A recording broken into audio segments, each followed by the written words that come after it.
Hey, Neil, could you come over here, please? No thanks, Cooler Bot. I'm good.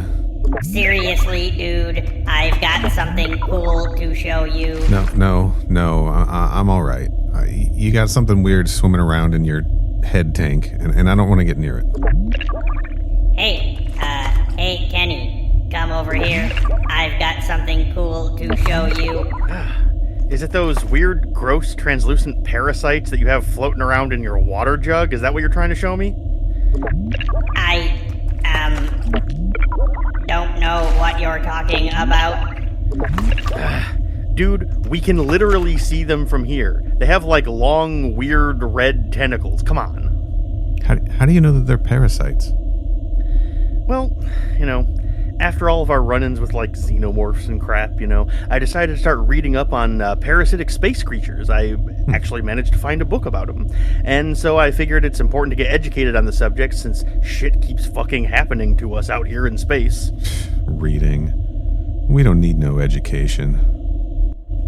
Do you guys want to go play some full contact football?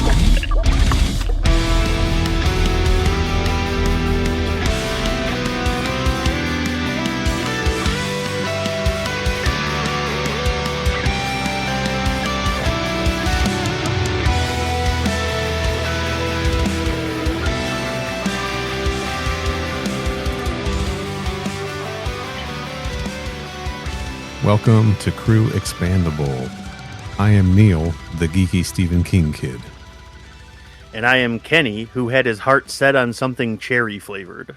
And we are an underfunded public school that isn't allowed to discuss the Alien franchise. That's correct. We're not allowed to. It's actually part of our contract that we're not allowed to. I don't exactly know how to work our normal intros into this format. What were you going to say? Sorry. I was going to say that we're not allowed to talk about Alien, even though with me bringing it up right now, this is now the third time in this episode alone we've brought it up. And we also talked about it multiple times on the Jason X episode. We're not allowed to discuss it in depth. How about that? We're not allowed to make it the topic of conversation. This is Crew Expendable, the bonus content feed for our main show, Crew Expendable, where we discuss things not about the Alien franchise, everybody. Mm-hmm. That's for sure. Yeah. We're talking about everything except Alien and Predator on here. And no Kevin Sorbo. And no Kevin Sorbo, that's correct. Yes. Always a good rule to have for any podcast. It is, in fact, a stringent rule that Neil has for every podcast he ever makes. That's right. Kenny, how's it going? It's going pretty well, actually. I'm not complaining. I've been playing a lot more video games lately. The update for Expedition 33 just came out a few days ago, as of this recording, like last week or whenever it was. Okay. And so I've been wandering around checking out like the new places that they added to that. Nice. Yeah, it's been going pretty well. Now, do I have to play Expeditions 1 through 32 to understand what's going on in Expedition 33? Yes, you do. Ugh, I'm never going to get around to it. Unfortunately, you do have to play the first 32. That's correct. Jeez, that's a lot. Never going to happen. You'll get used to it. It's fine. It's fine. You'll get used to it. All right. Good joke to open up the show with. Thanks. Yes. Good thing this is a bonus show, even though it's a standalone show on its own. It's fine. It doesn't matter. It's fine. We're having fun here. Sure we are. And I'm not even ready to talk about our main topic yet. I've been watching some movies lately. Mm-hmm. I watched Scream yesterday. The first one? The first one. Yeah. All right. Still a classic. Very good. I also watched, in a weird order, I watched the new I Know What You Did Last Summer, the Legacy sequel. Yeah. Have you seen it? I have not, no. How do you feel about the classics? I don't know that I ever have seen them. I'm not sure that I have. Okay. I'm like familiar with them, and I remember it was like, part of like the post Scream wave of like teen slasher movies that had like really famous like teen and young adult stars in them, Hmm. and it was just like another one of those. But like at the time, I hadn't like started being into horror movies yet. Okay. And so I was still like dismissive of like slasher movies generally, or slasher movies specifically, and horror movies generally as a genre at the time. My taste hadn't developed to that yet. So it came out and I was just like, oh yeah, sure, that looks exactly the same as that last movie that came out like a year or two ago, whatever, and didn't Right. really think about it.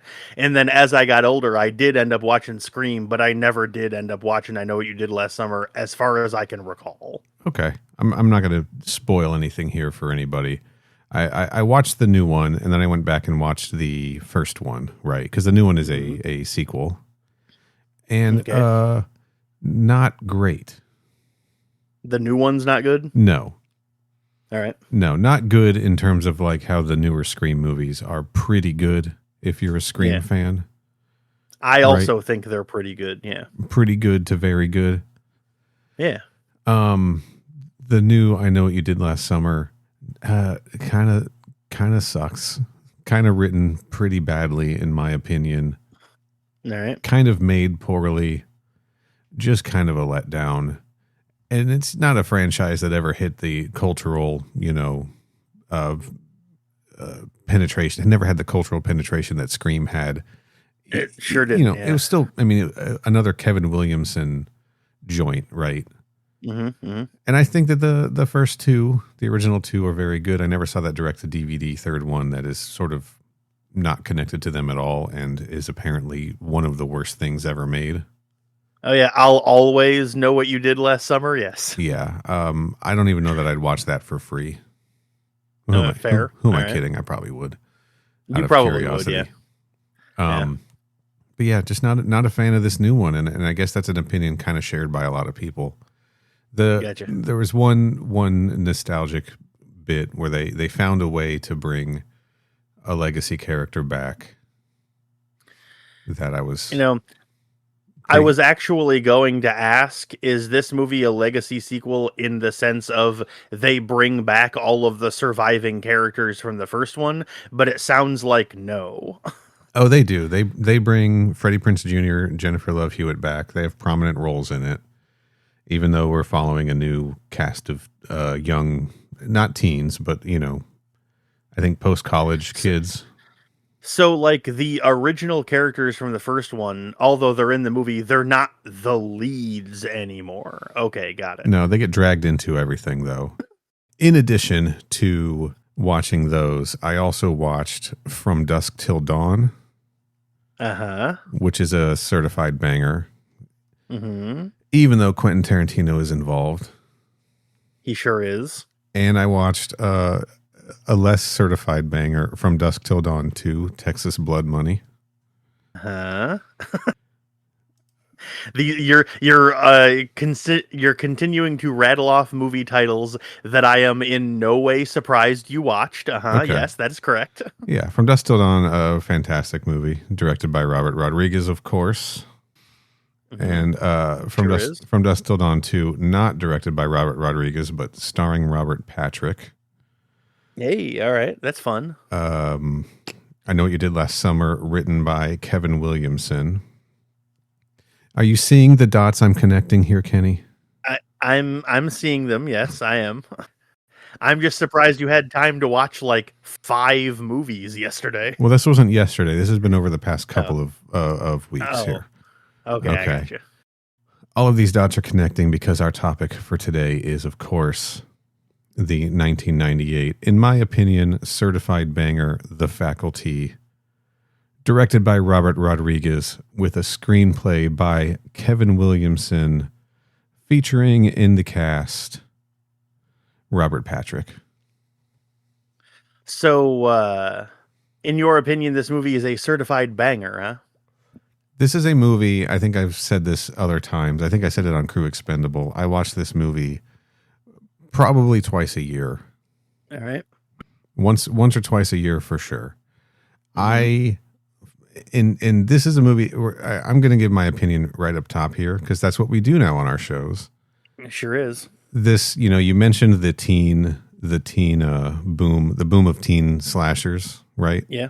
Mm-hmm. Mostly driven by Scream, driven by Kevin Williamson scripts. You've got your big hits like Scream. Your I Know What You Did Last Summer was a big hit. Then we've got our lesser knowns like his movie Teaching Mrs. Tingle. Halloween H2O is going to fall in this category when they started resurrecting other horror franchises. Your urban legends, etc. Mm-hmm. Kind of the Faculty sort of flew under the radar because as opposed to being a teen slasher movie, this was a teen science fiction horror movie. Mm-hmm. But it still is a peer of all of those other films, and in my opinion, just has the juice. Interesting. All right. I think this movie just fucking has the juice. Right. Cool. I think Yeah. I'm just saying it up top. I'll go more in depth as we talk through it, but I find this movie infinitely entertaining. You've never seen it before, right? I have not. I watched it last night after I got home from work, and this was a first time ever viewing for me. And of course, you watched it the way it was meant to be seen on Tubi, where every 12 minutes you're interrupted by 90 seconds of commercials. That's right, baby. Yeah. And it was the first time I'd ever seen it. Of course, it was a movie I was familiar with, but like outside of doing Scream, I don't know that I'm familiar with a lot of Kevin Williamson's work. And I don't think, I shouldn't say I don't think. I know for a fact that this is not the first Robert Rodriguez movie that I've seen, but it might be the second. Really? Because I've seen Planet Terror off the top of... Actually, no, sorry, that's not true. Because I did see Desperado and Once Upon a Time in Mexico. I've seen those two. I don't know that I've ever seen El Mariachi. And off the top of my head, I can't even remember any other movies that he's made. So, he directed Sin City? Yes, I've seen that. Yeah, both of them. Okay, I've seen them. So yes. Spy Kids. I have not seen any Spy Kids movies. I think we were a little old for Spy Kids by the time it came out. Yeah, we sure were. I was already in my 20s, I believe, by the time that movie came out. Did you see Alita Battle Angel? I did not. Machete? Machete. I don't think I've seen that. Machete Kills? I definitely haven't seen that if I haven't seen the first one. Okay. Well, we're getting to the end of the list a little bit here. Yeah, so I've seen when Grindhouse came out, me and a friend of mine went to go see it. And I think that was the first Robert Rodriguez movie I'd ever seen at that point when it came out in 2007. Okay. And I believe it was also the first Tarantino movie I'd ever seen when I watched Death Proof after that. All right. And like I said, eventually I saw Desperado. I saw Once Upon a Time in Mexico. So it turns out I have seen a few Robert Rodriguez movies, but last night was a first time watch for this Robert Rodriguez movie, The Faculty. All right. What did you think of it? Dude, this movie is so fucking good. Hell yeah, it is, man. This movie It is so fucking good, dude. I knew I was in for some shit when literally second one of the movie, over the Dimension Films logo, 1 second into the movie, I hear one note of a guitar riff and I go, that's The Offspring. Yes, The Offspring is playing as a kid is getting rammed into the flagpole crotch first. He sure more is. Or less. And that's like the second thing to happen because the movie opens on the football field, if you recall. Yes, of course. I'm getting ahead of myself.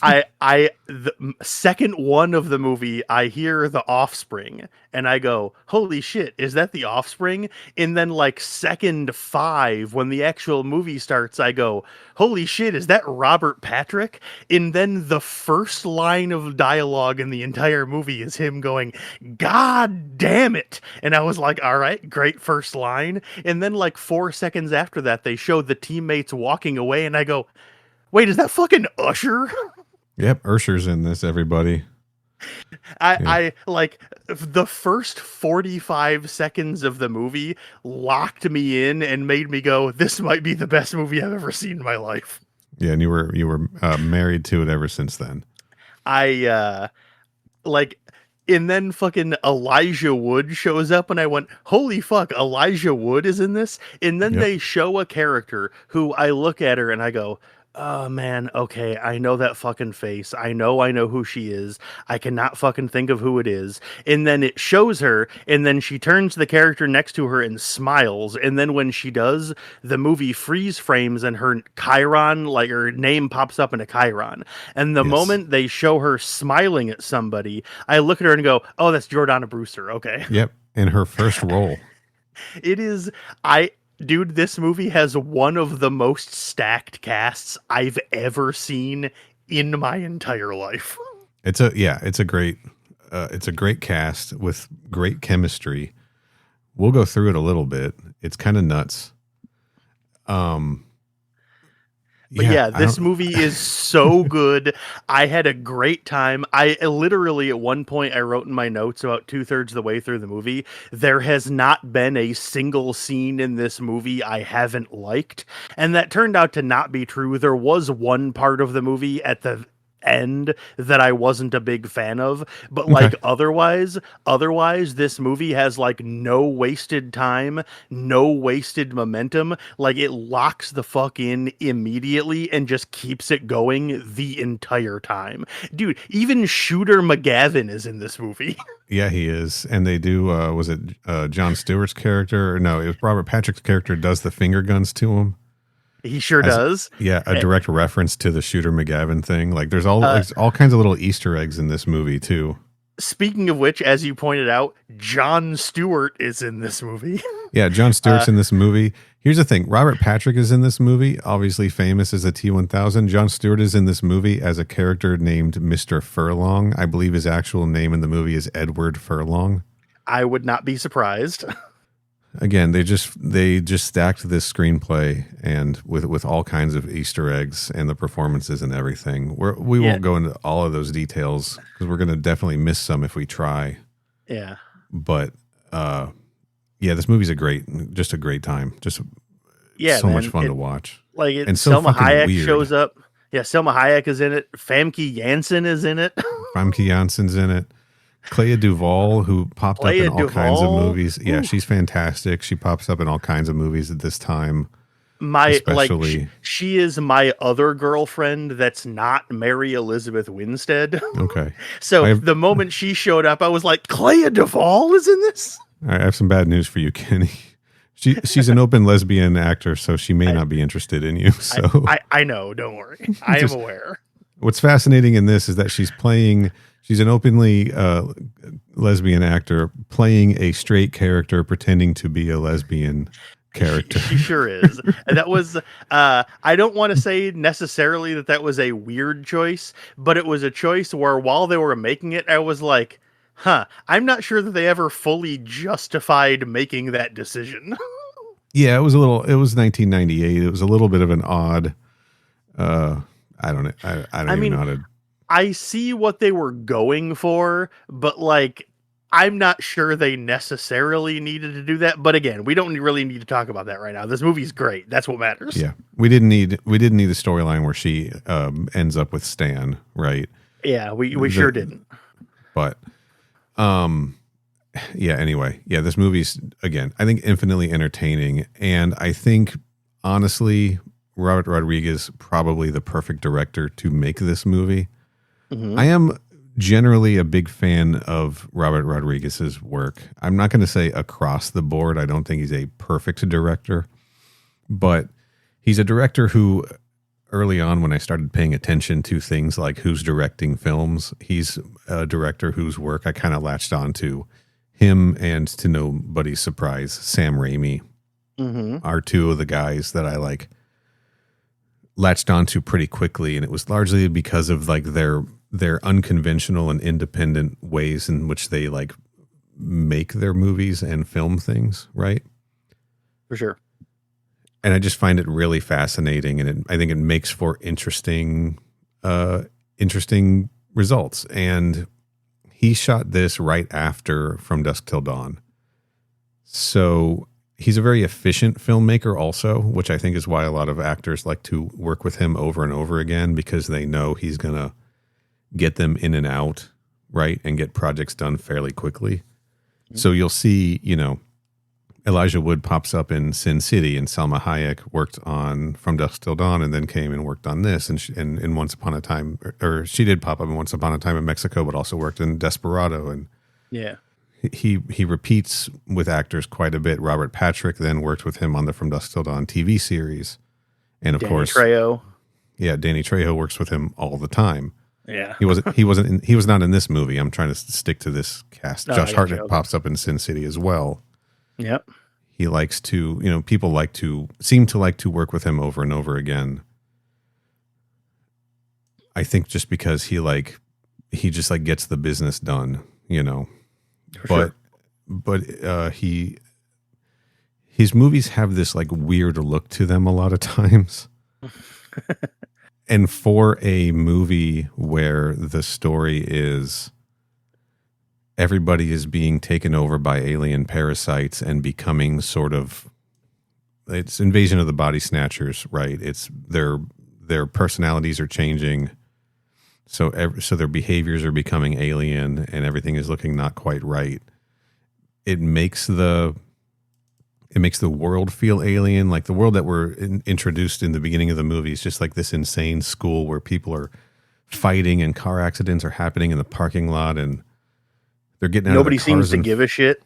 Nobody gives a shit except for the people in the car accidents who are then fighting in the parking lot, and boyfriends and girlfriends are yelling and screaming at each other and hitting each other. Yeah, all kinds of shit is happening. And then, like, as the school starts to get taken over, all of that stuff is like settling down, and it just creates this uneasiness. And he's able to capture that in the way he shoots the movie. I don't know. It just all works. Like, it works as a film. And I hate saying stuff like that because it makes me sound like a dork. It makes me sound like a film bro, But it is. Yeah, it's just fucking true, guys. Yeah, he's just able to do that because he's just already shooting movies in a weird way to begin with. So it just lends itself naturally to a story like this. For sure. Anyway, that's the basic story of this movie, right? The basic story is this takes place in a fictional town in Ohio where there's an underfunded school that basically gives all of its, I don't even know if underfunded is fair. It just allocates all of its funds to the football team because as the principal even says, this is a football town, so we're making sure that the football team has whatever they need. Right. So schools can't get new computers. The drama club can't do a new production of Guys and Dolls or whatever they wanted to do. Guys and Dolls. Yeah, that's what it was. Yeah. The joke is, she says maybe if they reuse last year's set from Our Town, and I read in the IMDb trivia that the joke there is that Our Town doesn't have a set. So, I don't think I knew that. That's clever. That's good. Yeah. And anyway, another history class or whatever can't take a trip to New York or something, but the football team get whatever they want anyway. And the school is just basically slowly getting taken over by parasites, right? Mm-hmm. Yep. Little nerdy photographer kid played by Elijah Wood named Casey finds one of these things. Casey Connor. Yeah, Casey Connor. That's another one. Another joke like John Connor. Mm-hmm. Finds a weird, dried up, unidentified species out in the football field Yeah, it's like a little worm guy when he picks it up, and he finds it on the football field like right after Robert Patrick and the team left. And then he gets harassed a little bit by Robert Patrick, who chases him away. And so he goes to John Stewart, who's like his science teacher, and he's like, dude, check this out. And so they're checking it out, and he's like, wow, I think you may have discovered a new species. Congratulations. Yeah, because it comes back to life when some water gets spilled on it, and so they put it in a tank and it replicates, and now we're like, oh, this is weird. There's a weird parasite here. And then it takes them a little too long to connect all the weird behavior back to this alien species that they found. Meanwhile, we've got our main cast of characters, Delilah, played by Jordana Brewster, who is the head of the newspaper and the superficial popular girl, right? Yeah, I believe she's the head cheerleader, she says at one point, although And we head never see cheerleader. her cheerleading. Nope. And she's dating Stan, the captain of the football team, played by Sean Hatosi, who is having a crisis on if he wants to continue playing football or if he wants to quit and focus on school. Even though his grades aren't very good, because he's like, I'm sick of people sucking up to me because I'm the captain of the football team, etc. Yeah. We've got Clea Duvall playing Stokely, who is like the outcast misfit, who is getting picked on by Delilah for being a lesbian, even though, according to the movie, she's not. Yeah. Official canon of the movie is such that she's not, yes. Yes. And we've got Zeke, a repeating senior played by Josh Hartnett, who is apparently super smart, but just doesn't apply himself to school, who does things like sell apparent nude sex tapes of Sarah Michelle Gellar and Jennifer Love Hewitt, or Nev Campbell and Jennifer Love Hewitt, which was a nod to of the other horror franchises, right? Yeah, he also sells a drug that he calls scat.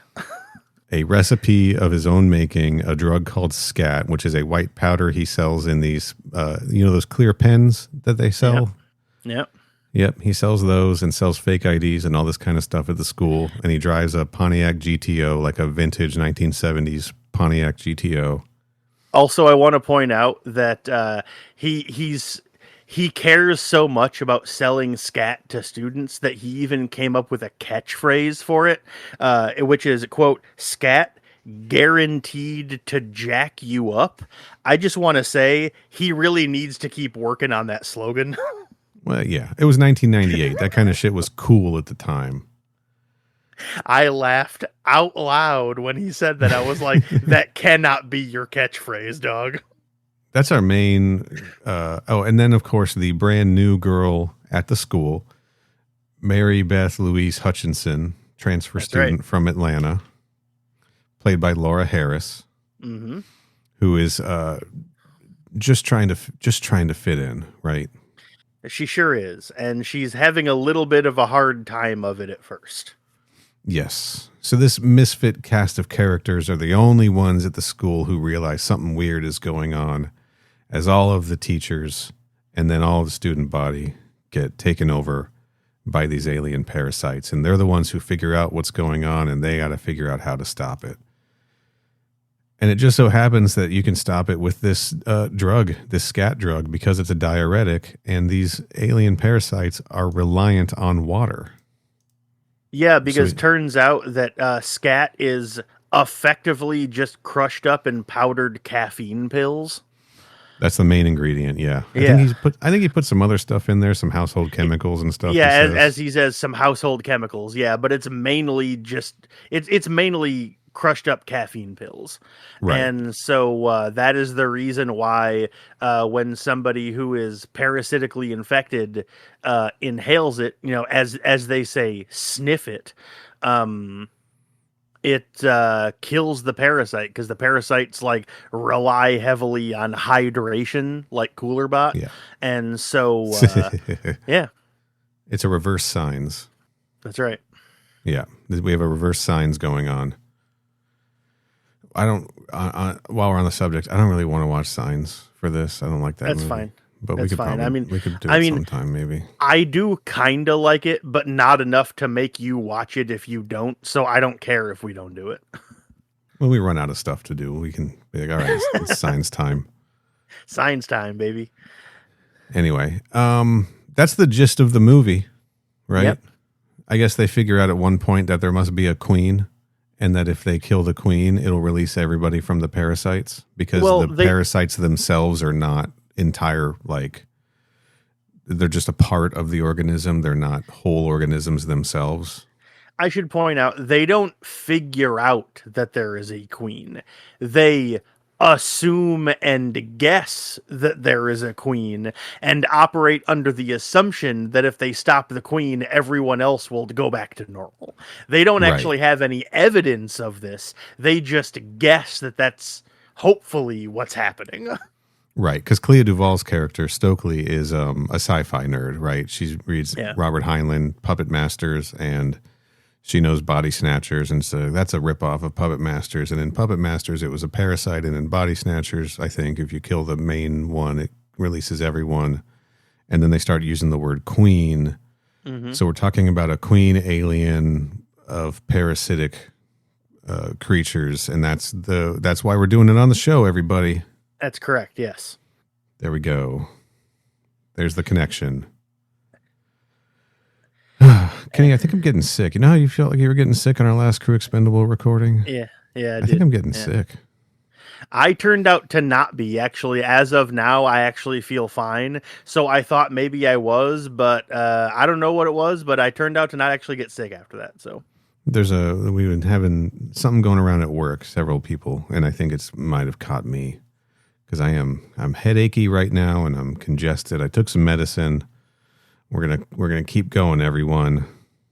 Yeah, my mom works at one of the local elementary schools, and she said that before they got out of school, there was like almost 100 kids that were out of school that day because of like stomach flus and stuff. So it's been going around. Damn. So you're in Ohio. You better make sure it's not a parasite. Yeah, I definitely got to check for that. That's for sure. From space. I'll make sure to inhale a bunch of scat and see what happens. Yes, make sure. All right. So I think that's a good enough summary for the rundown for the movie, I think. And now we can talk about some more specifics, because there's just a lot of stuff to love about this movie.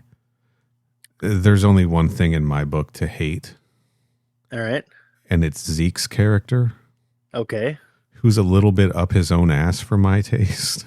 Okay, I didn't have a problem with him, but go on. There's just that, it's not really hate's a strong word, and I don't really want to go off about it, but there's just that one scene where they're in the science class examining the parasite, and he's like suddenly throwing out all this science knowledge, even though he's supposed to be the slacker kid, and Mary Beth's like, wow, you just know everything about everything, and he's like, yeah, well, I'm a contradiction, right? And just like the self-aware acknowledgement of yeah, I'm complicated and I'm cool because I'm smart, but I don't care. Just like that characterization is so fucking 1998. I hated it so much. It is very 1998, but because of that, I actually didn't have a problem with it. He's not my favorite character in the movie, but I did like him. He was all right a lot of the time, but just those moments, I was like, all right, get fucked. Okay. You're not that cool. And get a real haircut. There's I read in the trivia. His haircut's fucking terrible in this movie, dude. It's so funny. I read in the trivia that Josh Hartnett in real life was cutting his own hair during this movie and Halloween H2O to make it look like genuine teenager hairstyles. Nice. And both productions were like, you can't keep doing this, but he kept doing it anyways. And both productions were like threatening to fire him over it, but he continued to do it anyways. That's very funny. And honestly, I don't have an issue with the hair. I think I was like looking at it, I was like, this is that fucking bedhead trend that started, isn't it?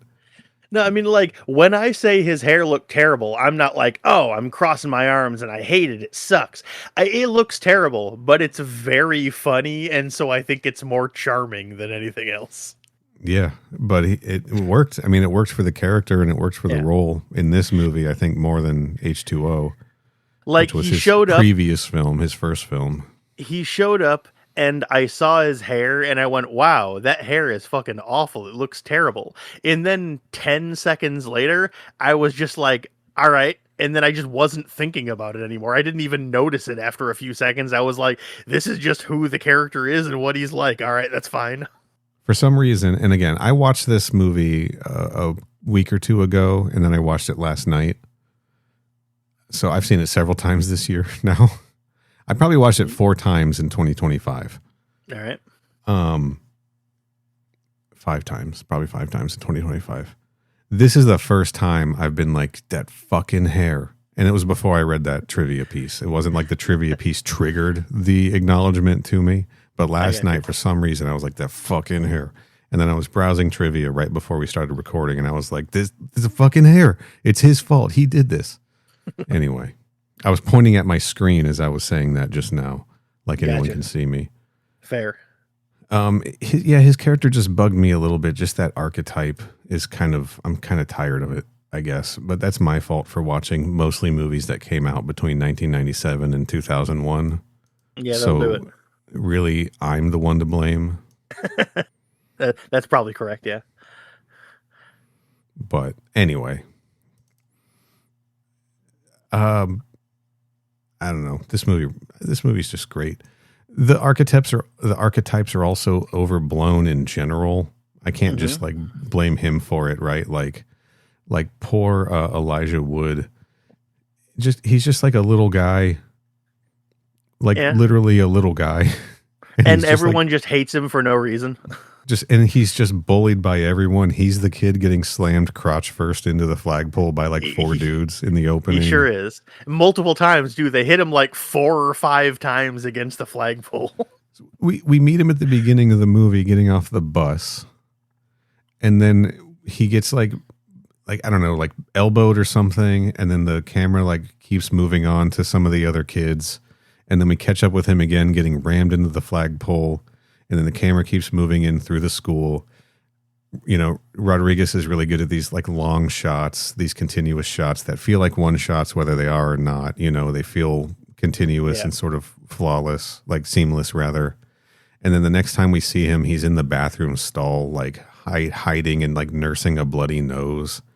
And you're like, Jesus, this poor kid, like first thing in the morning has just had the absolute shit beat out of him for absolutely no fucking reason.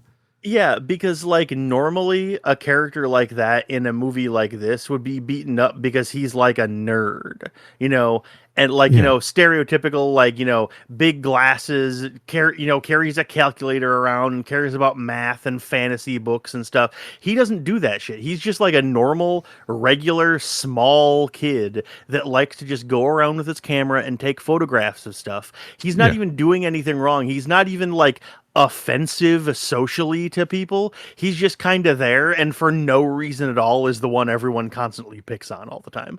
And he's the school photographer.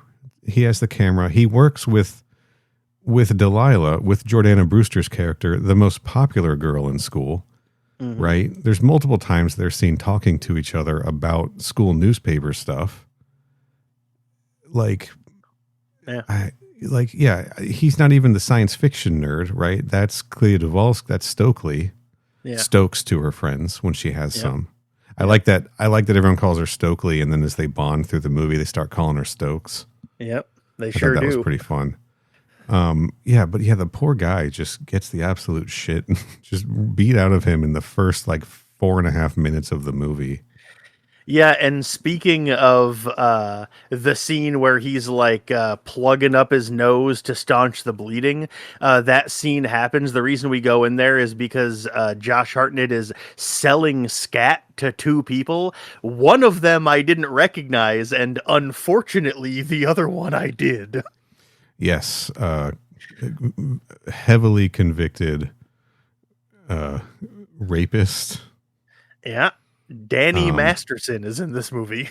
Hide from that 70s show. Yeah, Danny he Masterson. Sure is. And like even in my notes, like whenever somebody came on screen that I would recognize, I would write their name in my notes with one more question mark to be like they're in this movie.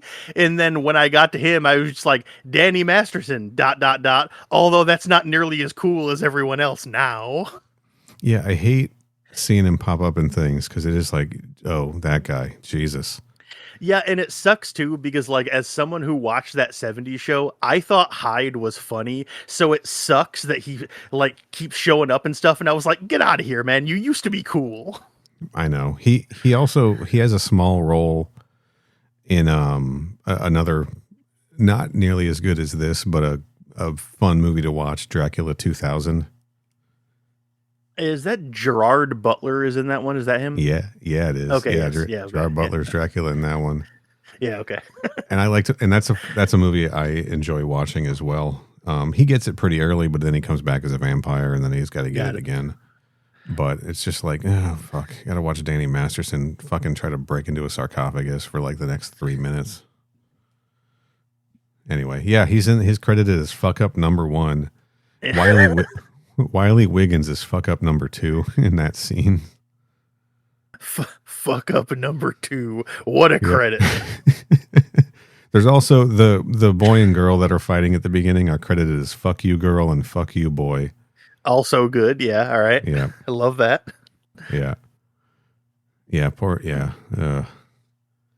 I like, so, where was I going with this? No edits. All right. I like the way that we are introduced to all the characters with the titles, like with their the names popping up on screen. Yeah. Because for a number of them, we see them before their names show up. Mm-hmm.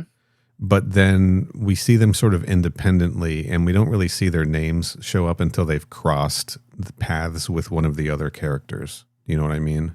Yeah. So like we see Stan way before his name pops up. And we see Casey before his name pops up. But then it's not until they're back, like in the school, because they're like stands on the football field and Casey's getting off the bus and everything. But it's not until they're like crossing paths with Delilah and Mary Beth and Zeke and everybody that and we also see Zeke like tear into the school in his GTO.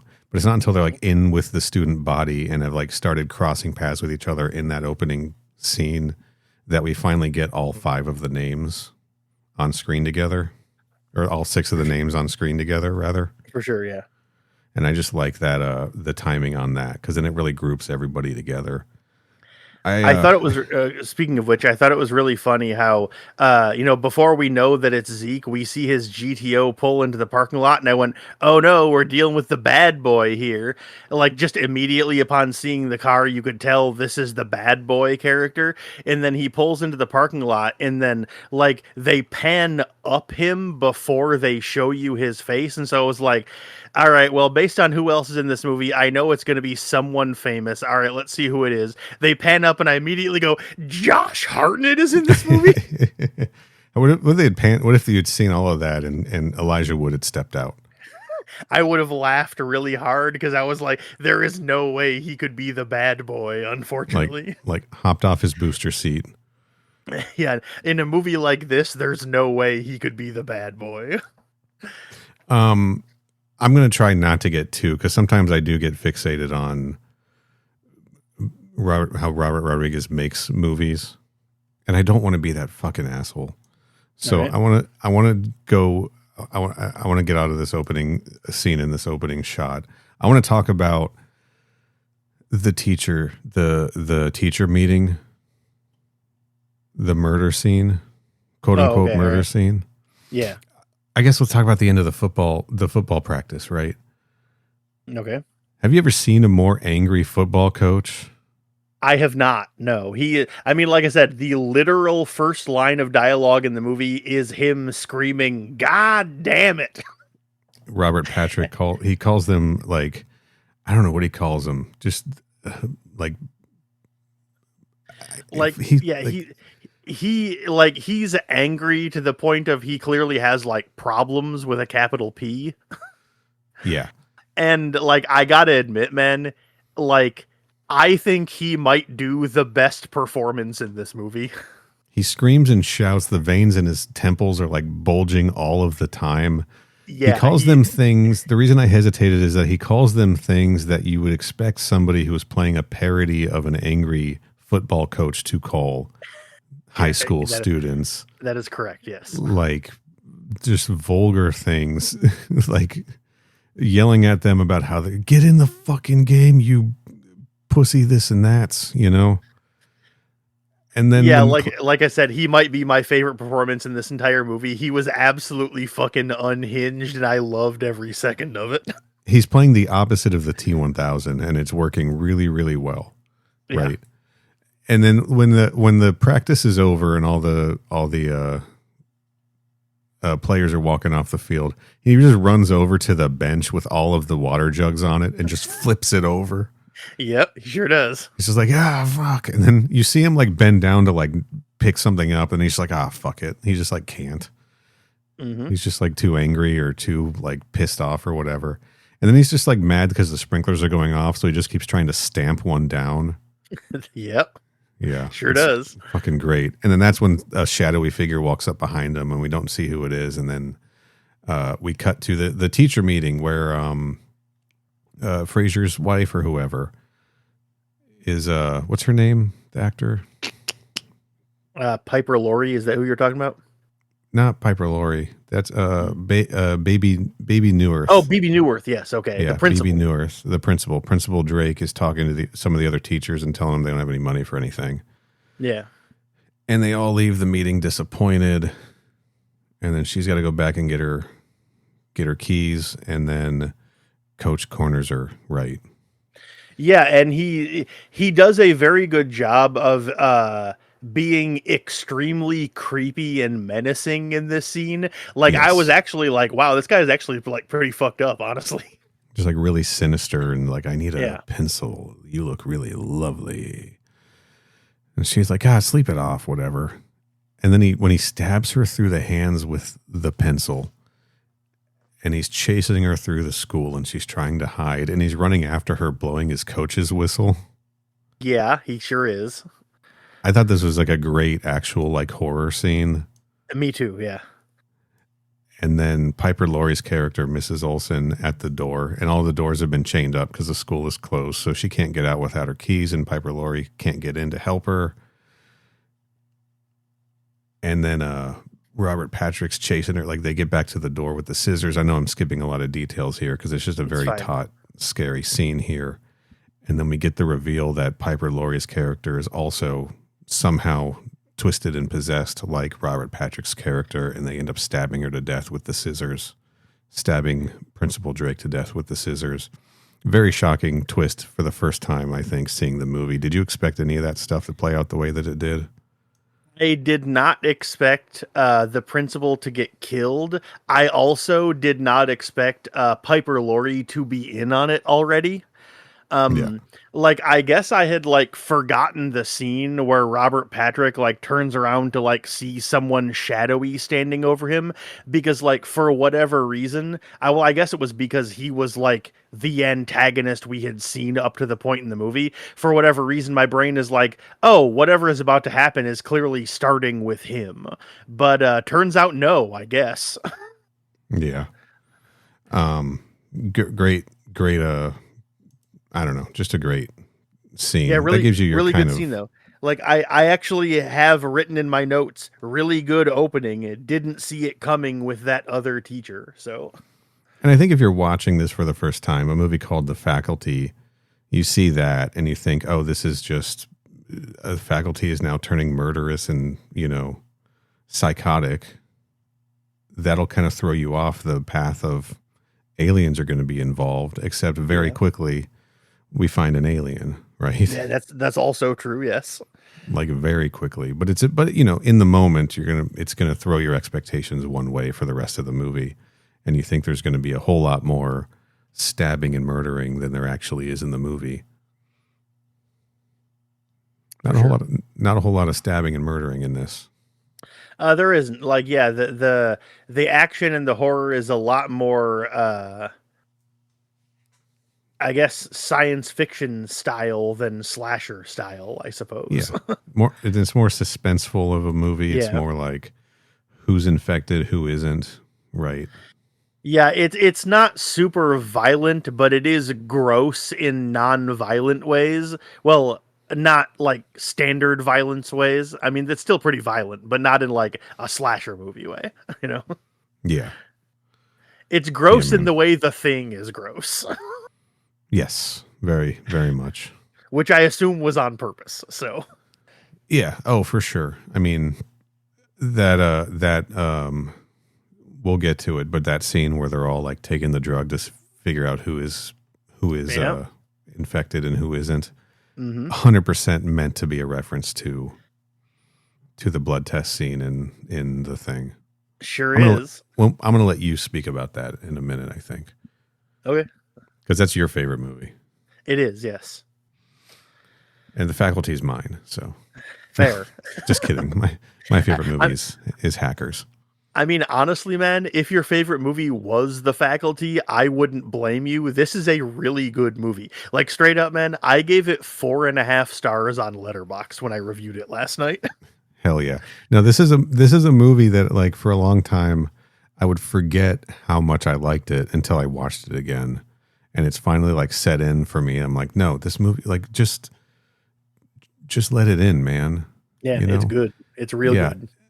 It was an odd one out for me in my Robert Rodriguez journey because it wasn't one of his like written and directed bys, you know, For sure. and it felt just so different than his other films. But that's okay. It's okay. It's okay. Yeah, that's right. Yeah. It's okay. He still directed the hell out of it. He sure did. Yeah. All right. What else you want to talk about specifically? You got any specific moments in this thing that were just like mind blowing?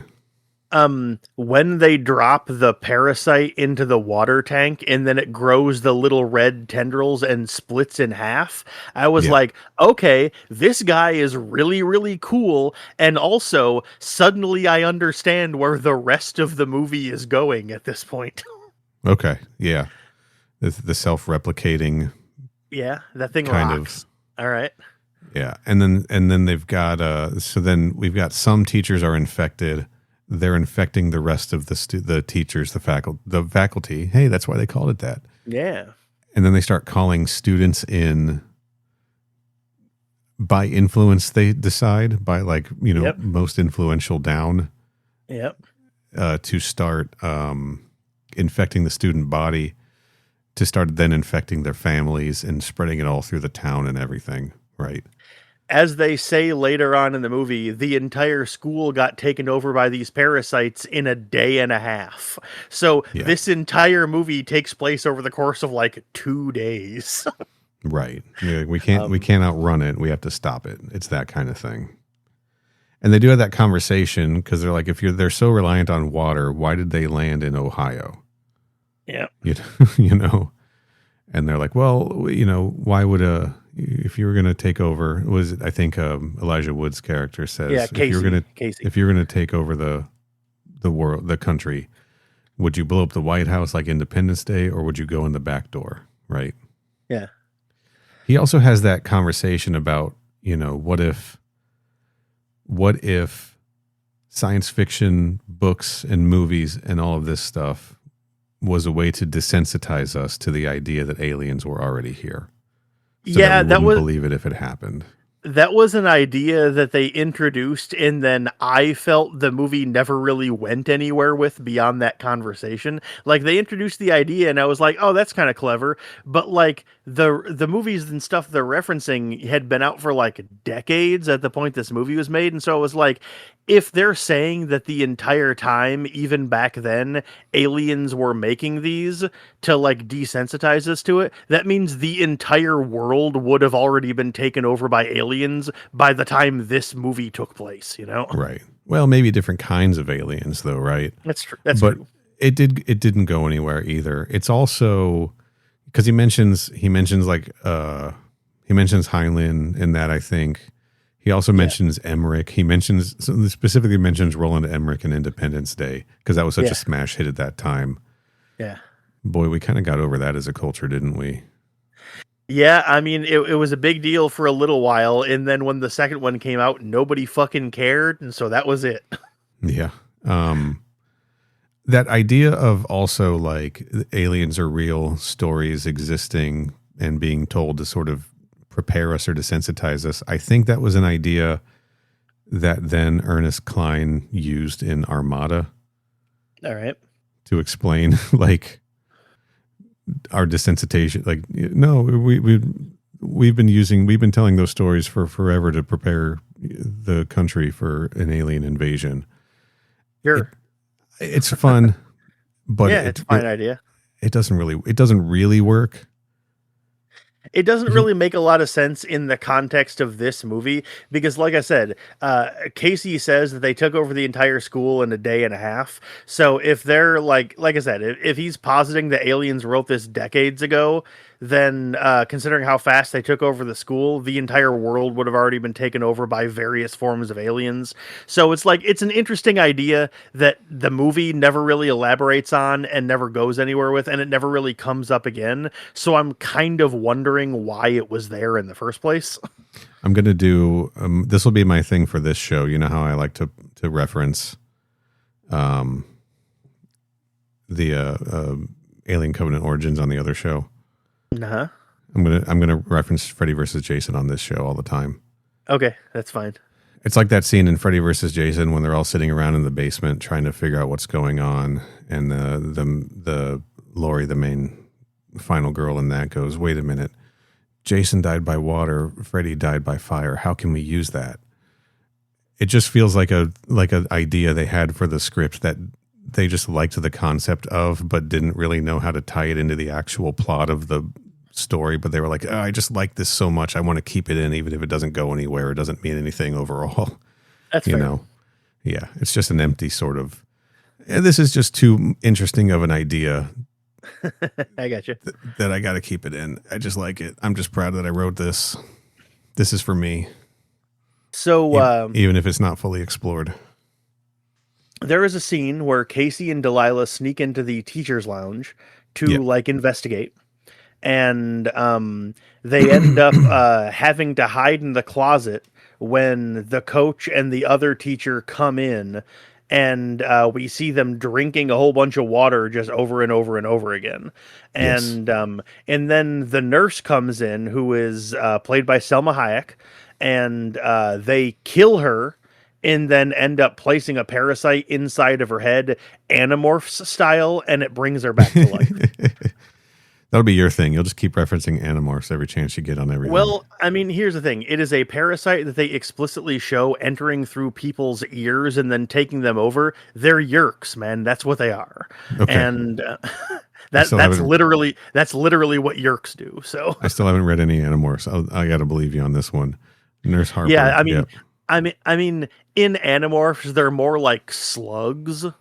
And, but yeah, they slip into your ear and basically take over your brain and control you like a puppet, which is why in the books, when somebody's taken over by them, they're referred to as controllers. Okay. But yeah, it basically operates the same. And so they turn her into a controller.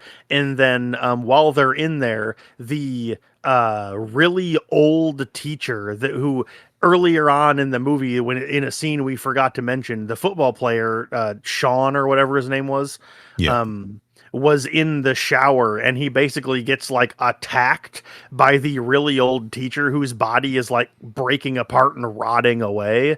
And while Delilah and Casey are in the closet hiding from the teachers, that teacher's body falls out on top of them, and then they manage to flee from there. And then when Casey and his dad, Shooter McGavin, bring the police back in to investigate, of course, the body is gone. Replaced with a CPR dummy. So they're like, yeah, it was just scared by this CPR dummy. It must have just been a mistake. And then Casey's parents take him back home and ground him and take away all of his stuff and say he's going to be going into the city to see a therapist.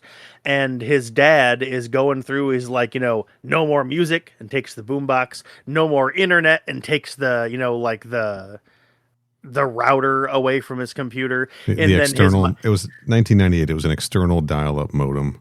Yep, that's a modem, not router. That's the word I was looking for. And then his mom whispers to him, "Take the porn too." And he's like, "You have porn?" And then he lifts up his magazine, and there's two like nudie mags underneath it. And I laughed out loud when he picked them up, and one of them was just called Boob. Oh, you never read Boob magazine? I never did seen not. Boob magazine? I have not. That was so. I was like, I literally Boob magazine. I was laughing out loud. I was like, "What a stupid name for a magazine." Nice work. I love it. Oh man, Boob magazine. That takes me back. But yeah, he ends up getting in trouble from that, and so he's grounded where the only thing he's allowed to do is go to school and come back home. But then when he goes to school the next day, his dad drops him off, and as he's walking up to school, he sees the coach come up and talk to his dad, and they're looking pretty familiar with each other. And he's like, "Oh no!" Right. Yeah. Yeah. So I think that I do wonder. It's fun to try to spot when people get parasited. Yeah, see, And I don't think that his parents had been parasited the previous night when they went up to the school. Yeah. I think it was when his dad and when the coach went up to talk to his dad that morning. I think that's when they got to his parents. Now, I may be forgetting a scene, but in my mind, I thought that was the last time we saw his parents in the movie. I think so too. Because I don't think it matters that they get parasited, but I think that the implication there is that now he's like, "Oh shit, Yeah. I'm not safe at home. My parents are now going to be infected." Right. My parents are in on this. The police are in on this because the police are in on it when the police show up during that whole closet search with his, at the school the previous night. Yeah, like we don't actively see it, but I was going to call her the principal. The president of the school. Yeah, that's right. We don't actively see it happen, but it is implied that she like takes over. Parasites. I'm using parasite as a verb here. She parasites one of the cops. Yeah. And also, did they ever really explain how they were able to stab her to death with a pair of scissors and then she's like just still alive and walking around after that? No, and this is a question that I have because we don't see her at the end either, I don't think, but at the end when everything's cleared up, certain people who should be dead are still alive. So yeah, my only thinking is because she was fighting and resisting so much, they decided they had to kill her in order to put the parasite in her, and the parasite just healed everything up. Because we see, like, when Robert Patrick's had his face cut with the keys, the next morning, those cuts have healed up. There's a little bit of scarring, but it's pretty much healed up, and then those scars have gone away. So I think the parasites fix up the body that they're possessing. I thought that too, except for when we see Jon Stewart. Well, the parasite died. If you kill them with the parasite inside them, it's different, I think. Well, yeah, because the reason I was confused is, okay, well, there's a scene where they go back, because we don't need to necessarily talk about this movie in order. When as we discussed before, when we talk about movies, we talk about them under the assumption that the listener has also seen the movie. So there is a scene where the group of them go to find the parasite in what's his name, Mr. Furlong's office, and it's gone. And according to him, he had already sent it away. But when he shows up to talk to them, it's clear that he's been taken over, and they get into a fight with him. They end up slicing the fingers off of one of his hands, and then they stab him in the eye with a pen of scat. And I believe that's how they find out that scat kills the parasites. Right. So yeah, I guess we don't know so he's dead because he died with the parasite. But anyone who is still alive when the queen is killed, I think they return back to human is the sort of internal logic. Well, the reason I bring this up, though, is because at the end of the movie, during like the ending montage, we see him again, and he has his hand bandaged up and his fingers are gone, and he has an eye patch on, but he's like alive and waving at people. Okay. Well, then maybe it was just quick enough that because okay, you're right. That was just fast enough because they go from there to Zeke's house, figure all the stuff out, and then back to the school. Yeah. During the football game and do all of the stuff. So, maybe he got re-parasited off screen or something. They found him and saved him or something, and we didn't see it. Who knows? Maybe there's a deleted scene. Maybe it doesn't matter. That's the answer. It doesn't matter. But yeah, this movie is very much running on B movie logic to begin with, when it's hinging on kill the main one and all the rest of them return back to human, right? Yeah. It kills all the other ones and everybody's okay. Mm-hmm. They're not thinking too hard about any of it. But yeah, he suffered permanent injuries from this thing, which is crazy. Yeah, and so that's the reason why, like, at first I thought maybe getting infected by the parasite also heals you, because as you pointed out, the coach's scars go away. Like, because, like I said, this movie takes place over the course of, like, 2 or maybe 3 days, and his scars are almost fully gone after, like, a day. And then in the opening, we saw the principal get stabbed to death by scissors, but then she's just, like, alive and parasited. And so I was like, oh, the parasite must heal you, except we saw Jon Stewart get his fingers cut off and one of his eyes gouged out, and then at the end of the movie, he's alive with no fingers on that hand and wearing an eye patch. And so it was like, if the parasite's healed you, he should be fine, but he's not, and so why is he the only character that wasn't? But whatever. Yeah, I don't know. Do we see BB Newirth again after they kill her in the movie? Like at the in the gym? I don't think we see her again, but I didn't remember seeing Jon Stewart again until you just said it just now.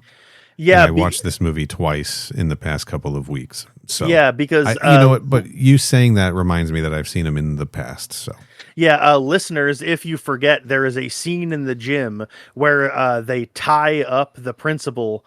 Because they believe she is the queen. And so they tie her up using a volleyball net, and then they go to inject her with scat, and then turns out that, hey, she actually is like a parasite and attacks them. And so Zeke pulls out a revolver and shoots her in the fucking head. Yes, he does. And so that's why I'm like, I don't know if the parasite, like, it's weird as to whether the parasite can heal you or not, because like they didn't heal Jon Stewart's eye. They did heal Robert Patrick's scars, but BB Newirth also got shot in the brain. So I don't know what the deal is with that. I mean, she still gets up after that, but that's because she has the parasite in her at the time. So they do mention at the end, the newscaster mentions like several teachers have gone missing or something like that. Yeah, it's true. And kids are claiming that it's aliens were involved, and they're, the media is skeptical, or law enforcement is skeptical, and there's a criminal investigation ongoing. For sure. So that would be enough to explain teachers being dead and Jon Stewart's character not coming back, but I guess they just wanted to show them coming back for some reason. I guess, I don't know. But again, I think that they were just operating with, B movie logic on all of this stuff, and just kind of like, who really cares? I mean, it's one of those things where the reason I noticed those things was because I thought about it. This movie is not intending you to think about it. It's just intending for you to just go along with it. It is. I want to talk about Jon Stewart's death for 2 reasons. All right. The first is early in the movie when we see all of the teachers in the teacher lounge pre any kind of infection on any of them, except for the coach, when he's just like guzzling down water at the water cooler. Yeah. Salma Hayek's character's in there sick, and he's like, why don't you just go home? And she's like, no, I'm saving my sick days for when I feel better, which is, we all do that, right? That's for sure. And he's like clearly like into her, and his like something has happened between them, and he's like trying to flirt with her and stuff, and she's just not responsive. And he says, He like walks away disappointed, and he's like, "Why don't I just shove a pen in my eye?" Yeah. And then he gets a pen shoved in his eye later, and that's what kills him. Yeah, it sure is. Yeah, just a fun little piece of writing there. The other thing I want to talk about is the way he gets his fingers sliced off is when Zeke rips the blade off of one of those large paper cutters. Yeah, Punisher mode. Which was also something that they put into the Aliens What If comic in the office scenes that I referenced as a scene that happens in the faculty back when we were covering those on Crew Expendable. I do not remember that happening in the comic, but I do believe you. Yeah, so I think that the Aliens comic was making a direct reference to the faculty. Probably. And yeah, like I said just now, that also happens in the 2004 Punisher movie with Thomas Jane. Yep, you referenced that at the time too. Yeah. Also, pretty badass shot scene when he just like, from that low angle when he just rips the blade off and Yep. Yeah, and then he cuts Jon Stewart's fingers off, and then they crawl around the room like inchworms, which I did not see coming and thought that was very funny in a good way. Yes, and it sets up what happens to Famke Janssen's character later when her head is popped off. That all of these little parts of these guys can like become sentient when they operate independently, when they get sliced off.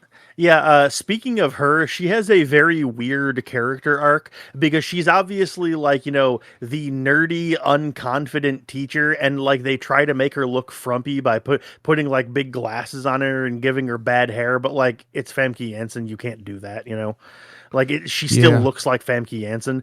And then like it's clear that she got taken over, and like we find out she got taken over when she's suddenly like really confident and dressing really sexy, and she has like this weird sexually charged conversation with Zeke, and I'm like, is she trying to fuck him? Like what's going on here?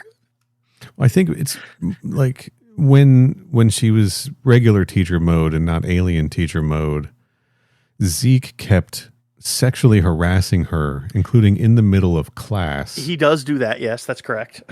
And again, he's a repeating senior, so he's 18 at the youngest, right? Yeah. And it's just, I fucking hated it. He's like making jokes about Robinson Crusoe stuck on the island, like being alone, having calluses on his hand from masturbating, right? Yeah. And he says something like real poignant about the loneliness in his head and this stuff and that. And he's like, calluses, right? And she's like all like, my dear, yeah. And then later on, he's at his car getting more drugs to sell people, and then she comes up to him and she's like, I'm the authority figure here, and like I'm telling you that you're not supposed to be like selling drugs. And he goes, well, I'm not selling any drugs, don't worry, I got other stuff that I can sell you. And one of the things he offers to sell her is cherry flavored condoms. And I was like, come on, dog, you can't fucking do that. She is a teacher, man. Yeah, it's ridiculous. But the reason I'm asking that though is because at the end of the movie, after the 1 month jump cut, we see that Zeke is on the football team now and has taken like Sean's place or whatever the guy's name was. And I for whatever reason I keep forgetting what his name is. Stan. There we go. Sean is the actor. Okay, there we go. So he takes Stan's place, and Zeke is on the football team. And as he's playing, and he's very hilariously smoking a cigarette on the field while he's playing, he glances over at like the bleachers, and she's sitting there back in, since she's not parasitized anymore, she's like back in her like frumpy nerdy outfit, but she gives him like this really flirty wave, and he's like, hey, and like gives her like that look back. And I was like, what the fuck is going on with these two? What's the deal here? It is heavily implied that she's now like hooking up with this second year, this super senior. Right? Yeah. And like, the movie never makes it explicit, so I'm not entirely sure that that's what they were trying to say, but I'm like, I think that's what they're trying to say. There's a deleted scene.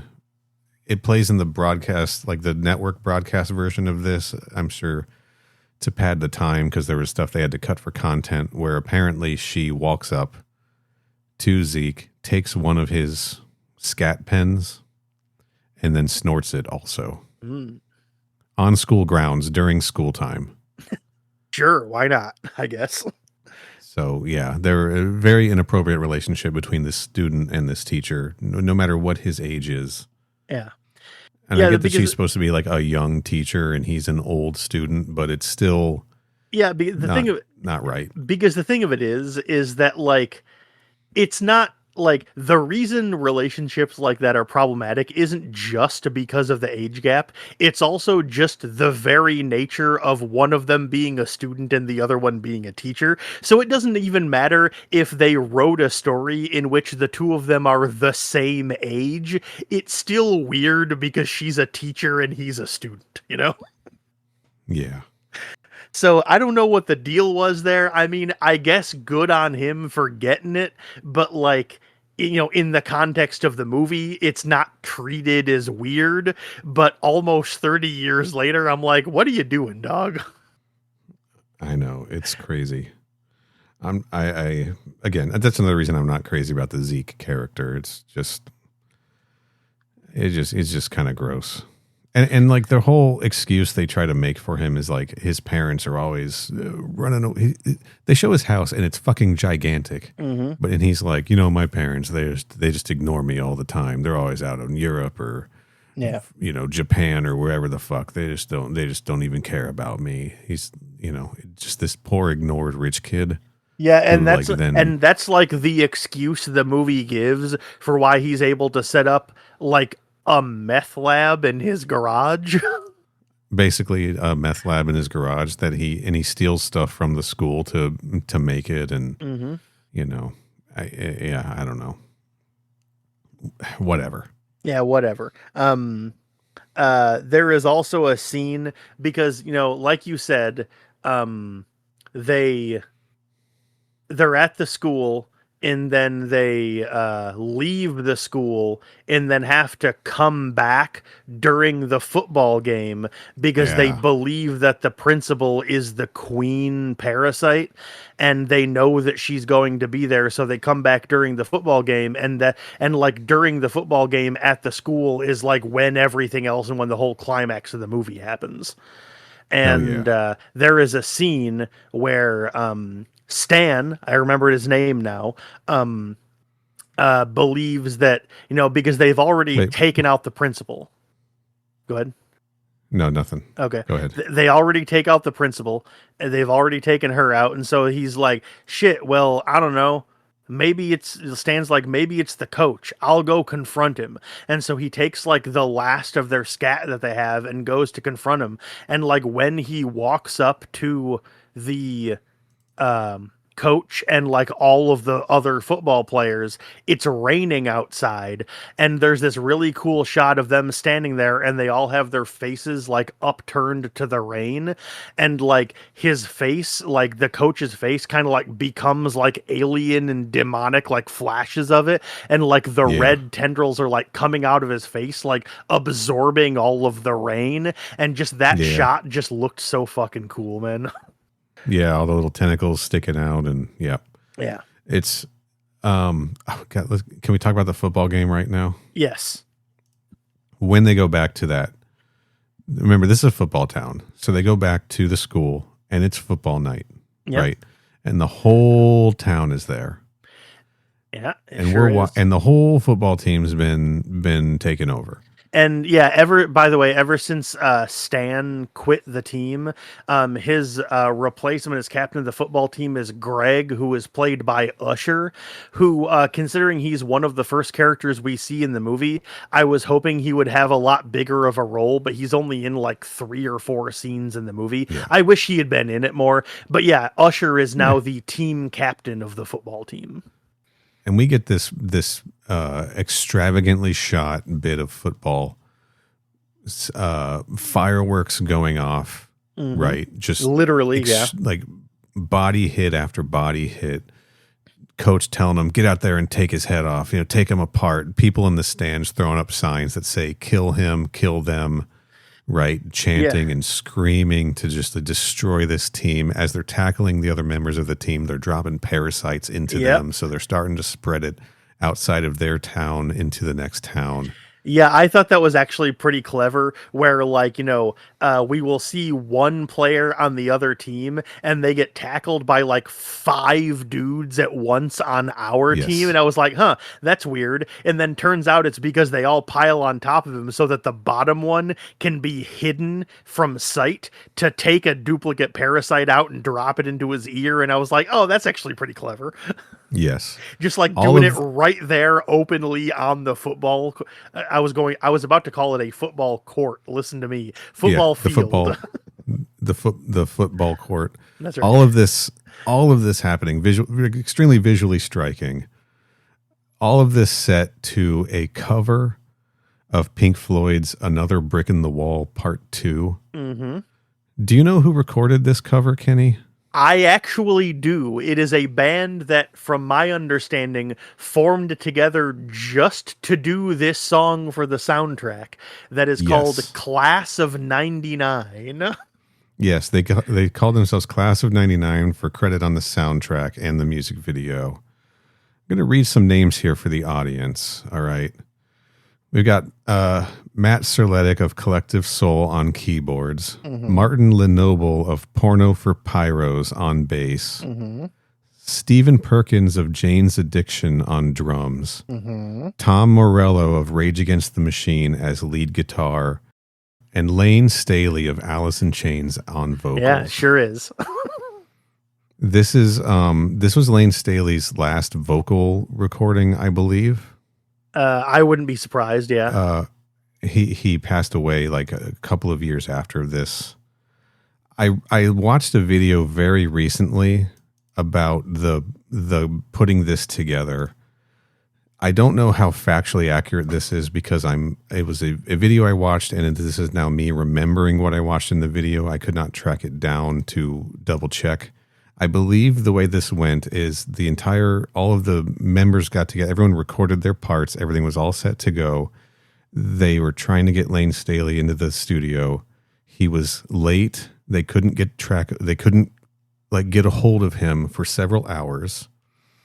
He was supposed to be in studio at like 9 p.m. or something.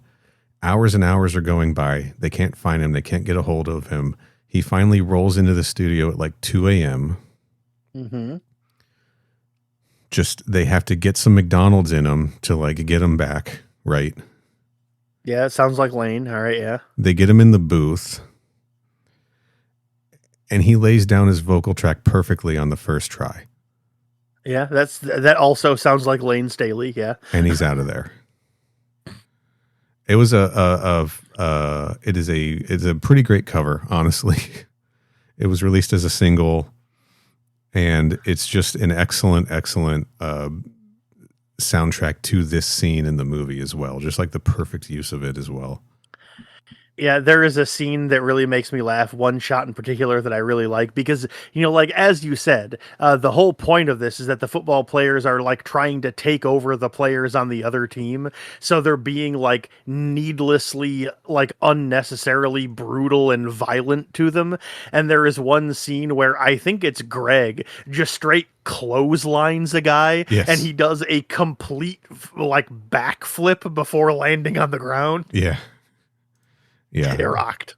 It was so good. It's a great scene. It's a great scene to watch. It's it looks like a super church Christmas ceremony going off with all those fireworks and everything. For sure, yeah. Yeah.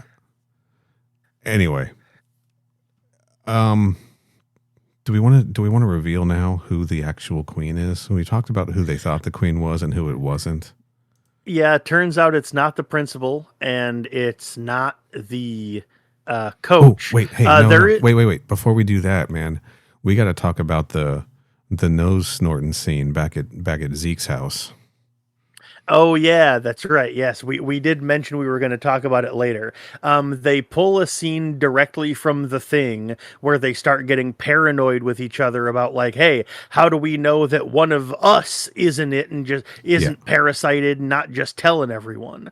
And we had already established at this point in the movie that Scat basically dries out the parasite, and so we figure out, like, we can tell who is and isn't. So he busts out a bunch of pens of scat, and at gunpoint forces everyone to take a hit of it. And everyone's got excuses, right? Like Stan is like, I don't do drugs, and Zeke is like, I don't get high on my own stash, and Mary Beth says that she's allergic. She's allergic to aspirin, so she's afraid, and I believe Casey's reason is just like, no, I don't want to.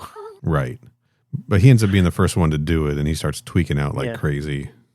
Yeah, he sure does, man. He's tweaking. Let him fucking tweak. Yeah, let him tweak. But he's fine. He's fine. And so, yeah, everyone takes it. And when they do, we find out that Delilah has the parasites in her, as it turns out.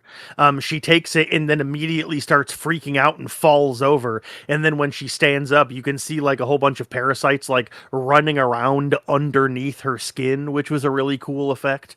Yeah, I don't think she ended up taking it. She tried to fake it or something, because she survives, doesn't she? Or just because she jumps in the car and drives away. It was a little unclear to me. Yeah. Well, yeah, I mean, she does, because she must not actually take it because the parasites don't actually die. But like when she's about to, she freaks out and the parasites, like, it's revealed that she has them. And then she destroys Zeke's meth lab so that he can't make more, and then runs outside to a car that was already waiting out for her, like that has like a big student driver light on it. And then she gets in and they drive off. Yeah. She was in a showdown with Mary Beth, because Mary Beth, again, was like terrified to take it at this time because she was allergic. And they're the only two that haven't, and they're staring at each other. And then Zeke's like, both of you are going to take it at the same time. And then they do. And then Delilah, that's when she freaks out. Yeah. And they're being held at gunpoint too, because Zeke had that revolver. Yes. He's like, it's called a gun, man. Look it up. Right. One of those stupid. That's right. One of those kind of stupid Kevin Williamson lines. That's right. It's a gun. Ever heard of it? One of those things. And so, like I said, she destroys his entire drug lab, preventing him from being able to make more. Hint, hint. And then basically runs off into the night. I mean, she actually gets driven off, but whatever. That's beside the point. Right. Back at the school, after they haven't found the queen, they kind of get all divided up. We get the scene where the football team is chasing Casey like through the school buses and stuff. Yeah, that great scene. And that is happening while because the two of them, Zeke's like, I think I have some more out in my car. I need to go get it. And he brings Casey with him. And as he even explicitly says, Casey is there as bait so that the football team can chase him around to give him a chance to go and get the drug out of his car. And so there is a scene where Casey's running around and like weaving through all of the like school buses that are parked outside, and he ends up crawling inside of one to like hide from the football team, but Delilah is there and she like threatens him, and so he climbs out the emergency hatch on the top of the bus and then just runs off from there. Yeah, he had a line earlier in the movie when the coach was confronting him about being on the field and eating lunch alone when he found the first parasite. He's like, I don't believe anyone should run unless they're being chased. Yeah. And now here he is running because he's being chased. See how this movie's brilliant? And then, so yeah, he, I don't remember exactly what happens to him. I think he just like runs back to the school, maybe. I don't really remember exactly. Yeah. But then we cut back to Zeke, who manages to make it to his car. And as he's rooting around trying to find the last few pens that he has, I don't remember the teacher's name, but Famke Janssen shows up. Miss Burke. Miss Burke, there we go. And she's clearly, parasitized and has been for a while, as we now know. And so he tries to drive off, and she basically breaks through his side window and like climbs into the car and tries to get at him. So he starts crashing into a whole bunch of things to try to get her out, and then eventually just crashes right into the side of a bus, and she goes flying out the window because like we see him putting his seatbelt on right before he crashes. Safety and then first. We see her, tumble out into the ground, and she's just lying there. And then he climbs out of the seat, or climbs out of the car, and he's like lying there dazed, and he looks over and her head is like right there. And then it shimmies sideways as it pans out a little, and it has these big fat tentacle arm legs that it's Yes. crawling around on. And then it pans up, and her headless body is like staggering around, like feeling at the ground, trying to find her head. Honestly, pretty good special effects still. I honestly did think it looked good. I mean, it's clearly CG, Yes. whereas in The Thing, it was practical effects. But, like, for the most part, the CG in this movie, I thought looked pretty good, actually. Yeah, it looks good enough. It's used Yeah. pretty sparingly, which is nice. There's a lot of practical stuff, thank God. Yeah. Yeah. tell me So about it. it's used pretty sparingly, and when it is used, it doesn't look bad.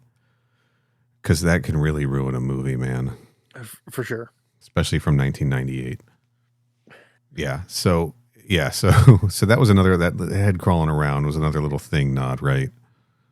It was also, it wouldn't have been a reference at this point because it hadn't started yet, but there is also a scene in an episode of Futurama that does Yes. something very similar.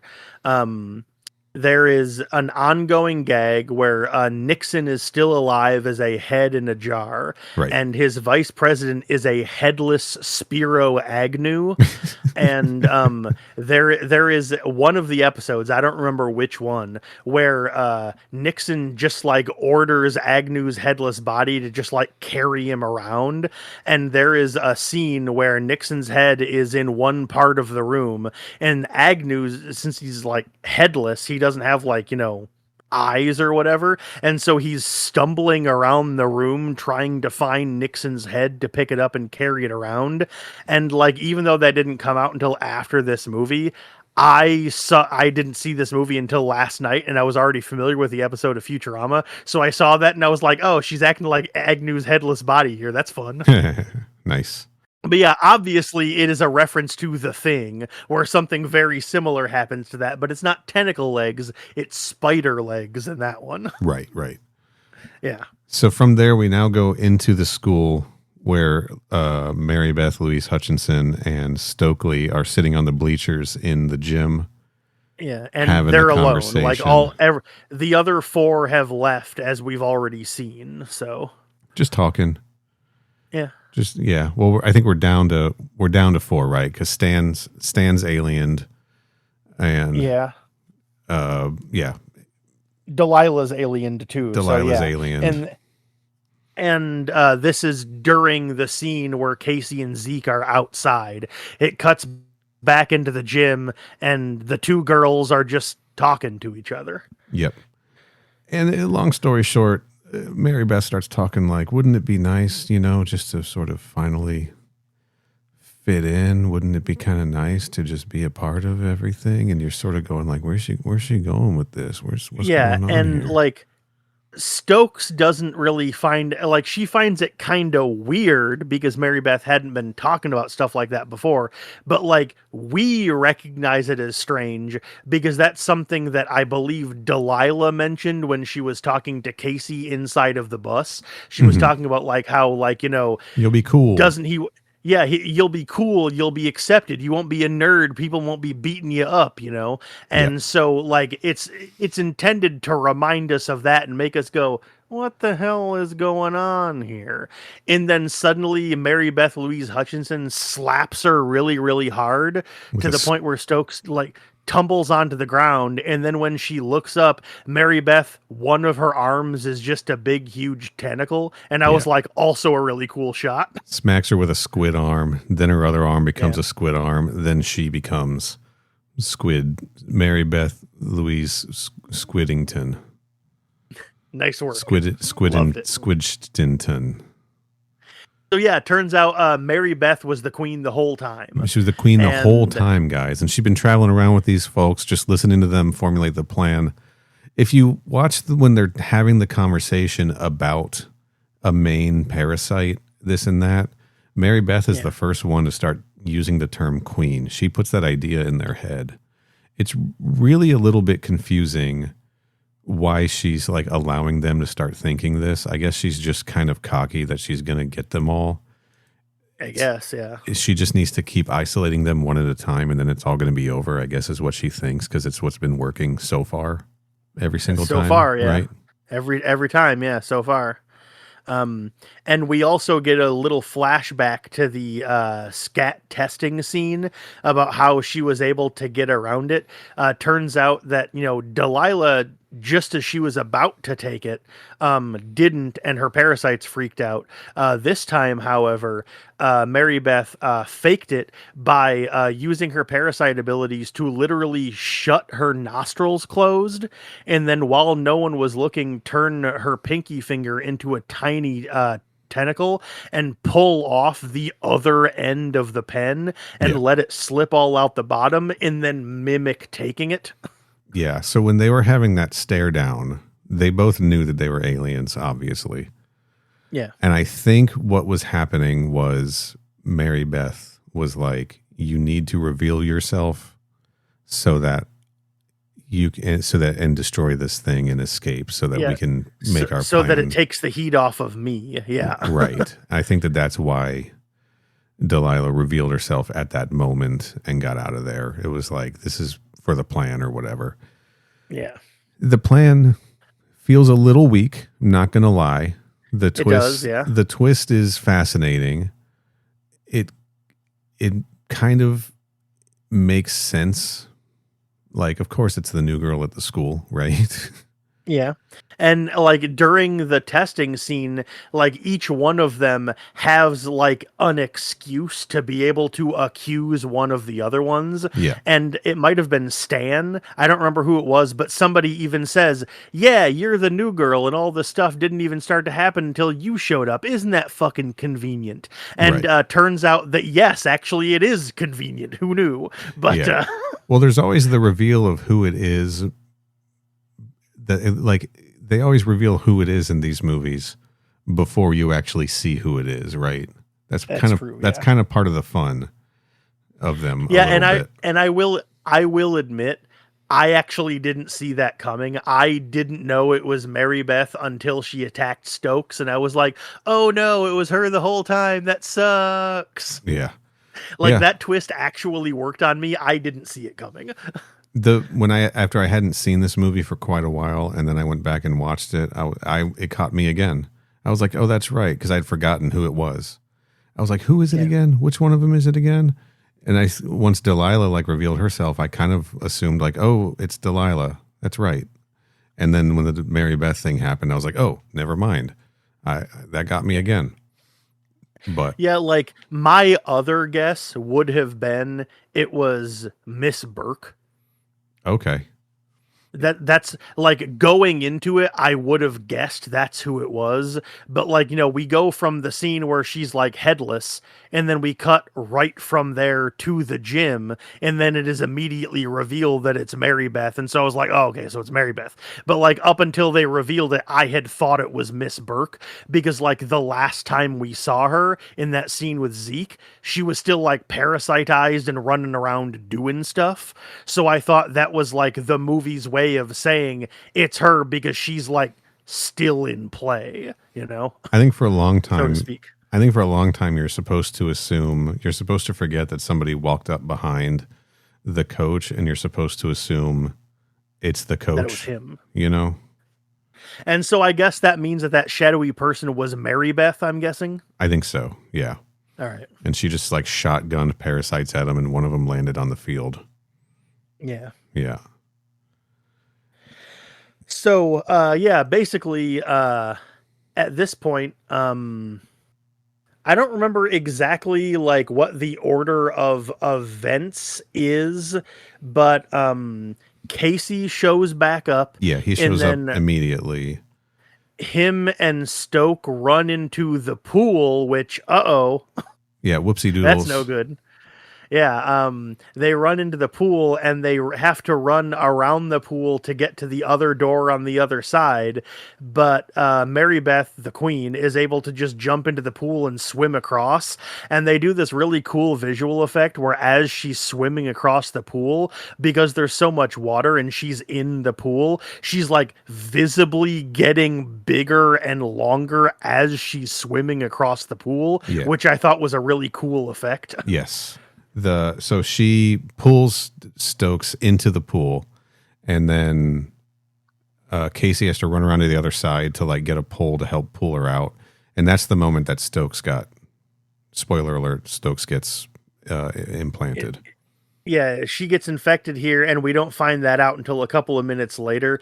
That scene also got me the biggest, like, wince from violence of the entire movie when the two of them are standing there on the edge of the pool, and then the queen's tentacle lashes out and wraps around Stokes and then pulls her legs out, and then she lands face first onto the tile, and like her lip like explodes and just like this huge thing of blood, and like as it's dragging her, it like leaves a line of blood, and I was like, I literally, that legitimately did make me wince, and it was the only moment of violence in the entire movie that I cringed at. Hitting your chin on like a hard tile like pool deck. Yeah, man. Like, I didn't have a problem with somebody getting stabbed in the eye with a pen or shot in the head or getting their fingers cut off, but it was when somebody got hit chin first on the tile and it bled that was the moment I was like, oh no, you. Yes.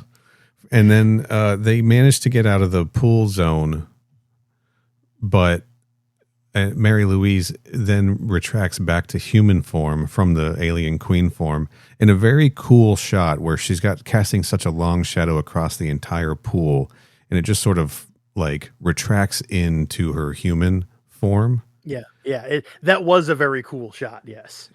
And then it got a little silly for me because I live in Florida. I've swam my whole life. I swam on swim teams, recreational, competitive swim teams, all of those kinds of things.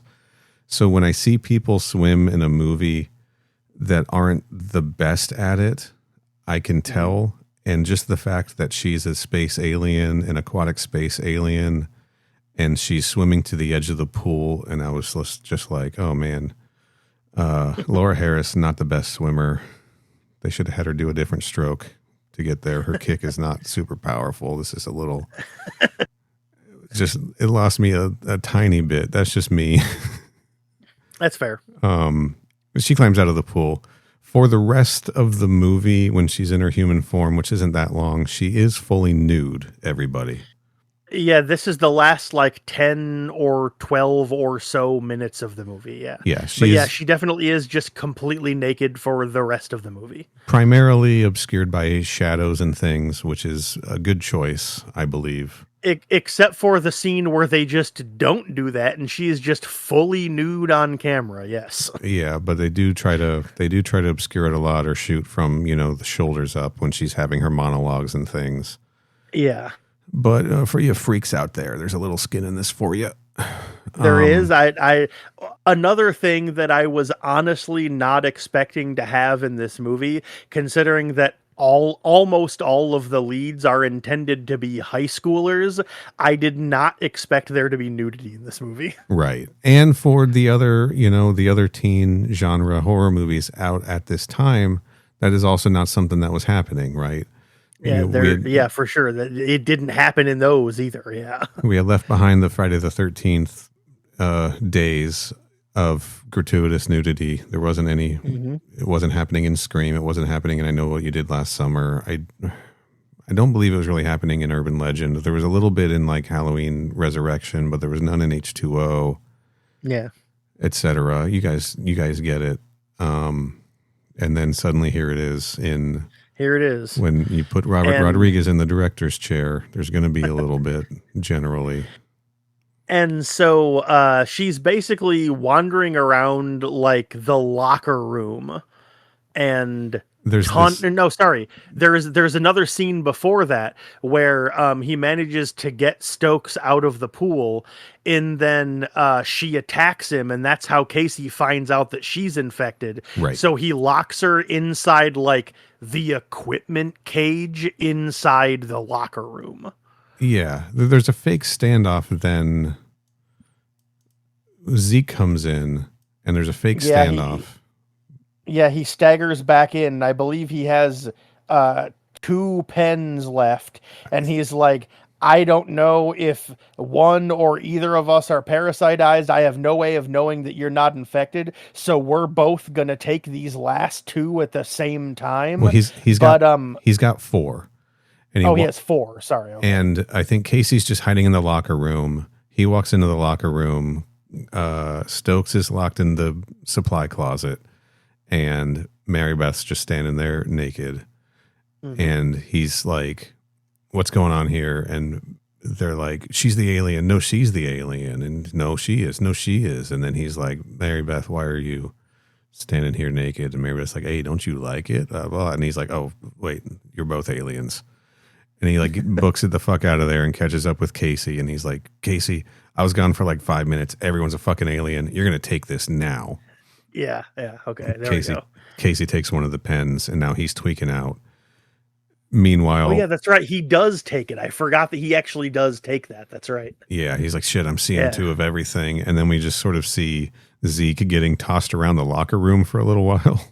Yeah, we sure do. And then he falls next to a set of lockers, like underneath the bench, and he's unconscious. And so Casey scoops up the remaining 3, and basically, as Zeke used him for bait earlier, he basically uses himself as bait to run back out through the pool and out to the gym, and then does something that I actually thought was really clever. Yes.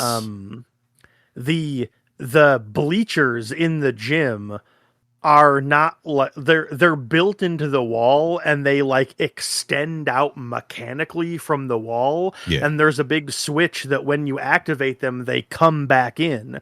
So what he does is he activates them to retract, and then runs across the room inside where the bleachers are, so that the queen follows him, and then the bleachers retract on her and get her stuck and pinned to the wall. And I was like, that's a really clever idea. I wouldn't have thought of that. Yeah, one of my schools, maybe several of them, had bleachers like this in our gym, but they were never motorized. We had to pull them out and push them back in. It took like 2 people to do them for each set.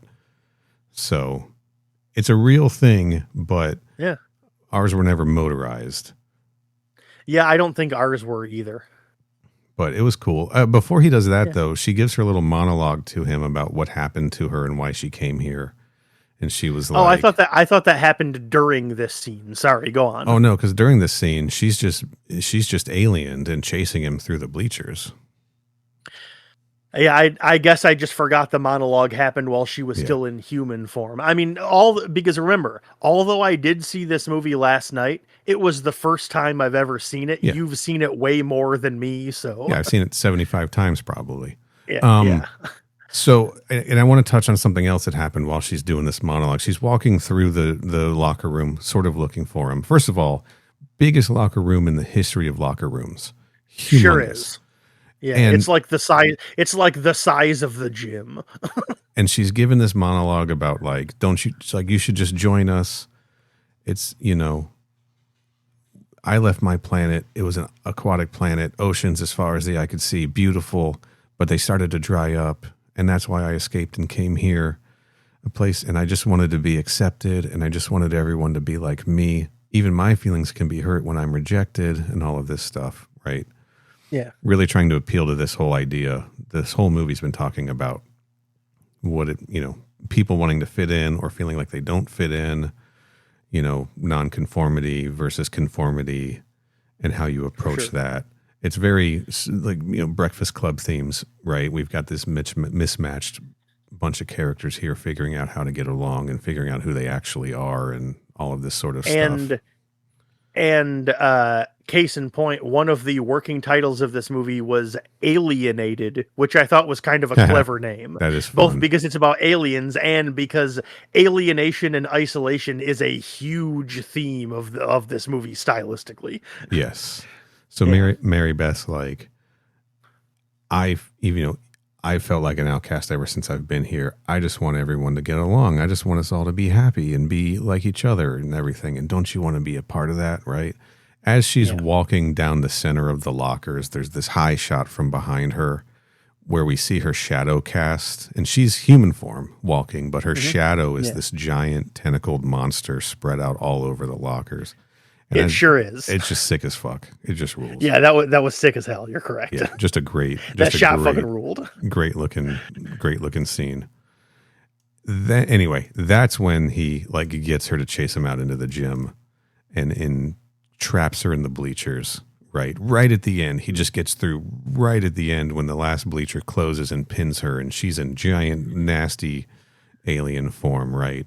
And he and she's like, she still almost got out. She's like halfway out when the bleachers finally pin her, and is like thrashing around maybe 2 feet away from where he is. He was very close to getting killed by this thing. And he pops the caps off the last 3 pens. And what does he do, Kenny? He jabs all 3 of them into her eye at the same time. Yeah, but he says the catchphrase, guaranteed to jack you up. That's right. He sure does. Bam. I honestly kind of forgot about that. But she freaks the fuck out and starts foaming at the mouth and the eye wound. And then she just dies. And he slumps down in front of her body on the ground. And then you sit there and you wait for the fake out, right?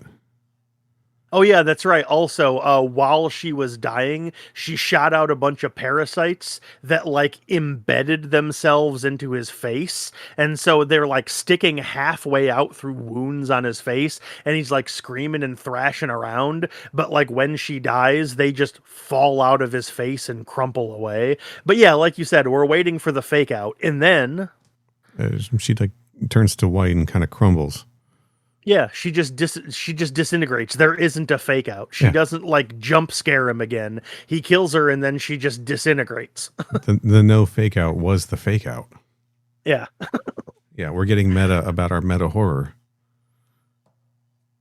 And then he goes checks on Stokely. We see the parasites have fallen out of her too, and he kicks them away and he's like, "Are you okay?" And she's like, "Yeah, I think I'm myself. Oh my God." And it's just over. Guys, it worked. Yeah, and then at that point, Zeke comes up and he's like, "What the hell, man? Is everything okay?" And Casey's like, "Yeah, we're fine. Don't worry." Yep. And then I believe after that, it cuts to 1 month later. 1 month later, we see... Yeah. What's different now? Zeke is playing football. Stan has quit the football team successfully. The coach is still the coach, but he doesn't seem to be as much of an asshole. Yeah, he's back to normal and screaming and yelling and swearing at teenagers, but he doesn't seem to be as angry as he used to be. I guess his experience with the parasites tempered him a little bit. Yeah, Stan and Stokely are dating. They had these moments in the movie where they were bonding over, like, wanting to be themselves and wanting to be accepted over who they actually were as opposed to what people expected them to be. We kind of glossed over that in our discussion, but... Yeah, there was even a scene earlier where we find out that Stokely, like I said, she was pretending to be gay, but in actuality, she has a crush on Stan, and they have a conversation that, like, implies the crush is reciprocated, and then before he goes to confront the coach, she actually kisses him, and he's like, "Oh, hell yeah." And so, yeah, we cut to 1 month later, and the two of them are dating now. And then we catch up with Casey. He is apparently dating Delilah. Yeah, who she finally decided to stop being superficial, and the two of them, I guess, bonded over this, and they start dating now. And we also find out that word has spread, and although of what happened, and although the official story is that there were no aliens and it was just some kind of like weird mass psychosis or whatever. He's on the cover of multiple magazines talking about how he like revealed the existence of aliens to the world. including Time magazine. Yeah. It seems to me that everyone in town knows what really happened, and probably the government is trying to keep a lid on it, right? Yeah. One of probably. those kinds of things. Yep. But this affected every single person in the school, right? They all suddenly woke up with weird dead parasites around them after this happened. Yeah. And they all know that he's the one who saved them because the school newspaper says like hero of the school or whatever. And he's also on the cover of Time magazine of like hero, and it says like hero or hoax. He's on the cover of Time magazine. And he's on the cover of Time. Yeah. some other publication, I don't remember. And there's like more news crews coming to the school, and they're like, God, haven't they milked enough out of our school story yet? Jeez. And they're like, no, not yet, I guess. Oh, well, this is our life now. Yeah. We've all learned who we really are and bonded and become friends and learned to put away our superficial hang-ups and like each other for who we are. Mm-hmm. Classic teen movie shit. And then a song starts playing and then the credits start, and I legitimately was actually surprised when the credits start, because when the credits starting is when I found out that this movie was directed by Robert Rodriguez. Oh, yeah. I did not know that before, and so his name popped up and I went, oh, holy shit, I didn't know that. That's cool. Also, I want to say how I mentioned earlier that there was one scene in this movie that I didn't like. Yeah, what's that?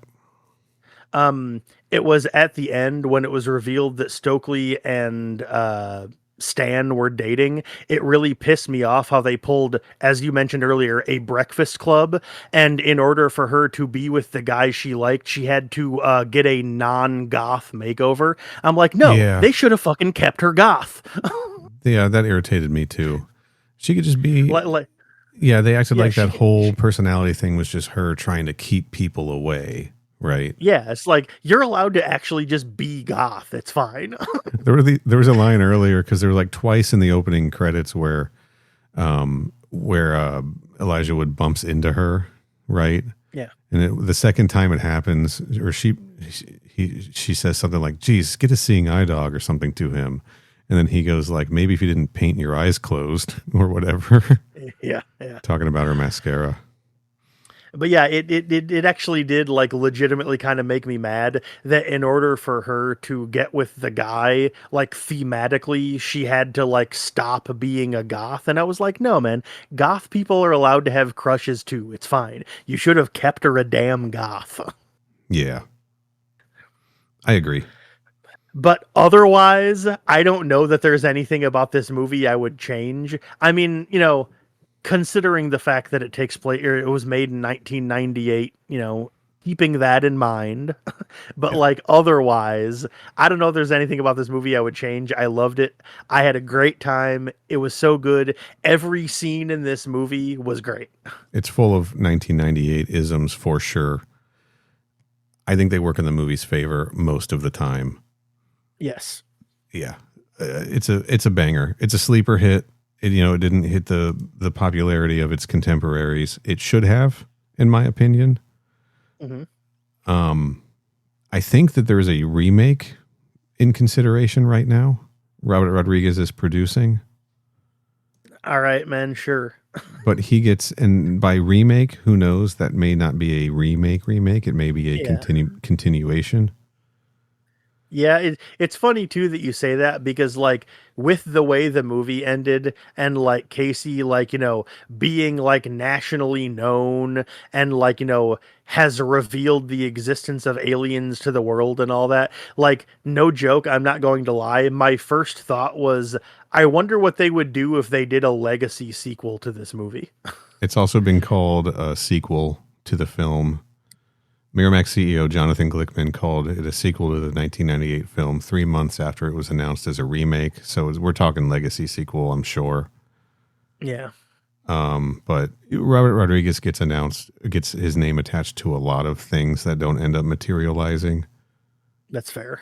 It happens pretty often. Machete Kills in Space has been in the works for 10 years, for instance. All right. So Yeah. we'll see what actually materializes out of this. For sure. But yeah, man, the faculty rules. And if there's never another one made, who cares? It's just fine the way it is. It didn't really need a sequel. I'm glad that they didn't try to franchise it, honestly. Yeah, especially considering that this was made by Dimension Films. You'd think they would have churned out 3 direct-to-DVD sequels like 2 years later, but what do I know? Like they did with From Dusk Till Dawn. Yeah, exactly. From Dusk Till Dawn 2, Texas Blood Money. From Dusk Till Dawn 3, The Hangman's Daughter, which is actually a that's the prequel. one. It's actually a prequel to the Or- first one. Or like, how The Crow got like 3 Dimension sequels, even if they weren't actually made by Dimension, Oh, they were. Dimension Oh, got they the were, rights okay. after the first one. The Crow Cool. City of Angels, The Crow, Wicked Prayer. The Crow Salvation, and then The Crow Wicked Prayer. Sorry, it's Sorry. It might just be Crow Wicked Prayer. The worst movie I've ever seen. Which means we need to do it on the show sometime. The only one I swore I would never watch. I was so excited for that because I'm a sucker for the Crow franchise. I bought at Circuit City, who had a liberal return policy. Mhm. I bought The Crow Wicked Prayer. I brought it home and I watched it, and it was so bad. I drove right back to the store and I returned it, and they took it back because they would take anything back as a return. Mm-hmm. I was like, I don't want this. And they're like, okay. Okay, fair enough. Did they still remember you from being in there 2.5 hours earlier? I don't know. It was a quick turnaround. I mean, it might have been the next day. Who knows? But yeah, I was like, I'd like to return this DVD I just bought here because it's really bad. And they were just like, okay. It is the only time I've ever done that. But yeah, it's just so wild to me that the whole thing of Dimension is that they were known for cranking out low budget direct to DVD sequels, and this is a movie where the original one was made by Dimension and it never got any shitty direct to DVD sequels. Yeah, pretty impressive. That's wild. Yeah. Well, But yeah, like you said, great movie. If they made a sequel, I'll definitely check it out. But if they never make a sequel, that's fine. It's good on its own. it is. And I'm shocked that it was not more of a hit. But hey, whatever. Yeah, I read somewhere that apparently Elijah Wood stated making this movie as maybe his favorite time on a movie set, like the most fun he'd ever had making a movie. Yeah. Of course, I also don't know when he gave that interview. That could have been in like 2002, who knows. I read Clea Duvall said something very similar because they were doing a lot of filming at night. So they were just hanging out and shooting at night. And again, I think, I've heard pretty universally that Robert Rodriguez is a very easy, unconventional director to work with and a very efficient one too. Mm-hmm. So people do like to just work with him, and he just sort of gets the damn job done, right? And that makes shoots easy and fun for people because he's not making them drag through shoots and reshoots over and over and over again. For sure.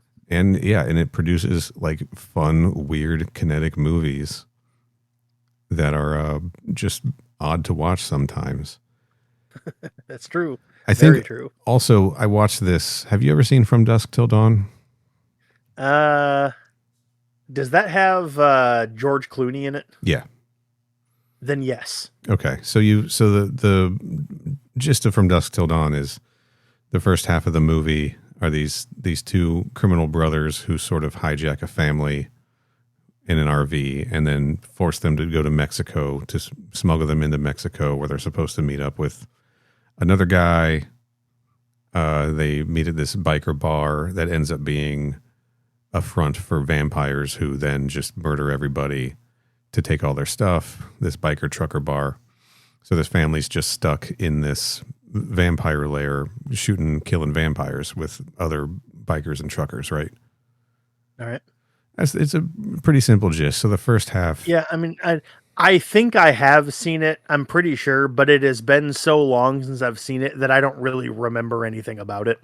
But like now that you're saying that, the more I'm like, oh yeah, actually that does kind of sound familiar. It's written by Quentin Tarantino. All right. So the first half is very dialogue heavy, as you would expect, right? And then when it turns, as I would expect, yeah. When it turns into a vampire shooter, it's just it becomes a different movie. It very quickly turns into just a different movie. All right. The way that I'm bringing this up for a reason. Everybody, stay with me. That's the movie that Rodriguez shot right before this one. When they get to the vampire parts of From Dusk Till Dawn, it becomes these sort of vignettes of just, we're going to kill a group of vampires, and now these characters are going to kill a group of vampires, and now these characters are going to kill a group of vampires, and now we're going to mix up the order and stuff. It just becomes a series of scenes as opposed to a movie. You know what I mean? All right. Yeah. And it loses for me in what would, for a lot of people, becomes like the badass part of the movie. Becomes like I start to lose interest, even though it's very gory and very, very violent. It loses its momentum a little bit because it just becomes a collection of scenes as opposed to a narrative sort of film, right? I got you.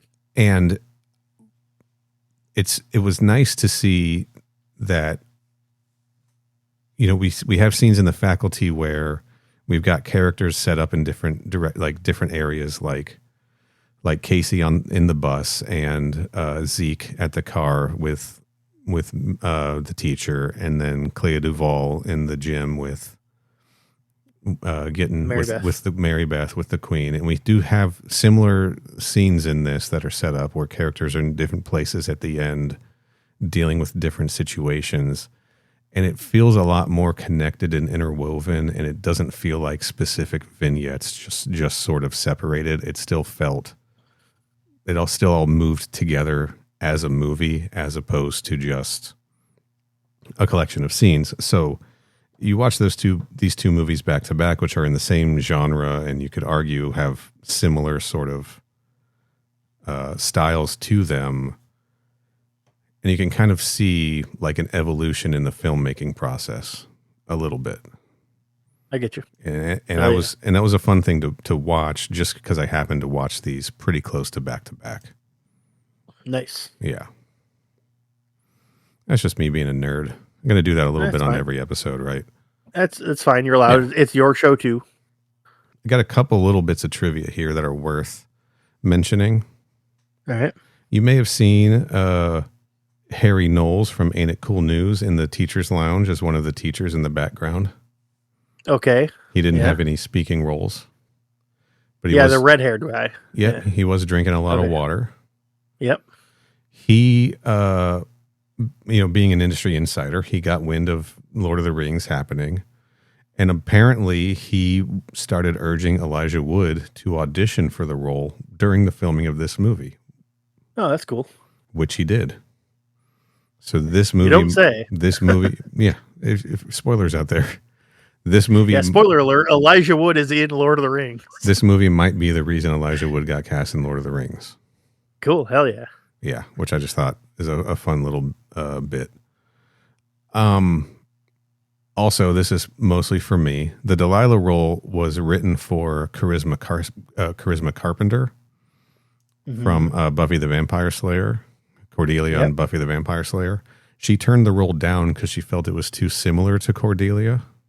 But I could absolutely see her in that role, and I think that would have been fun. I do think Jordana Brewster was really good in it, and as her first role, it launched a nice career for her as well.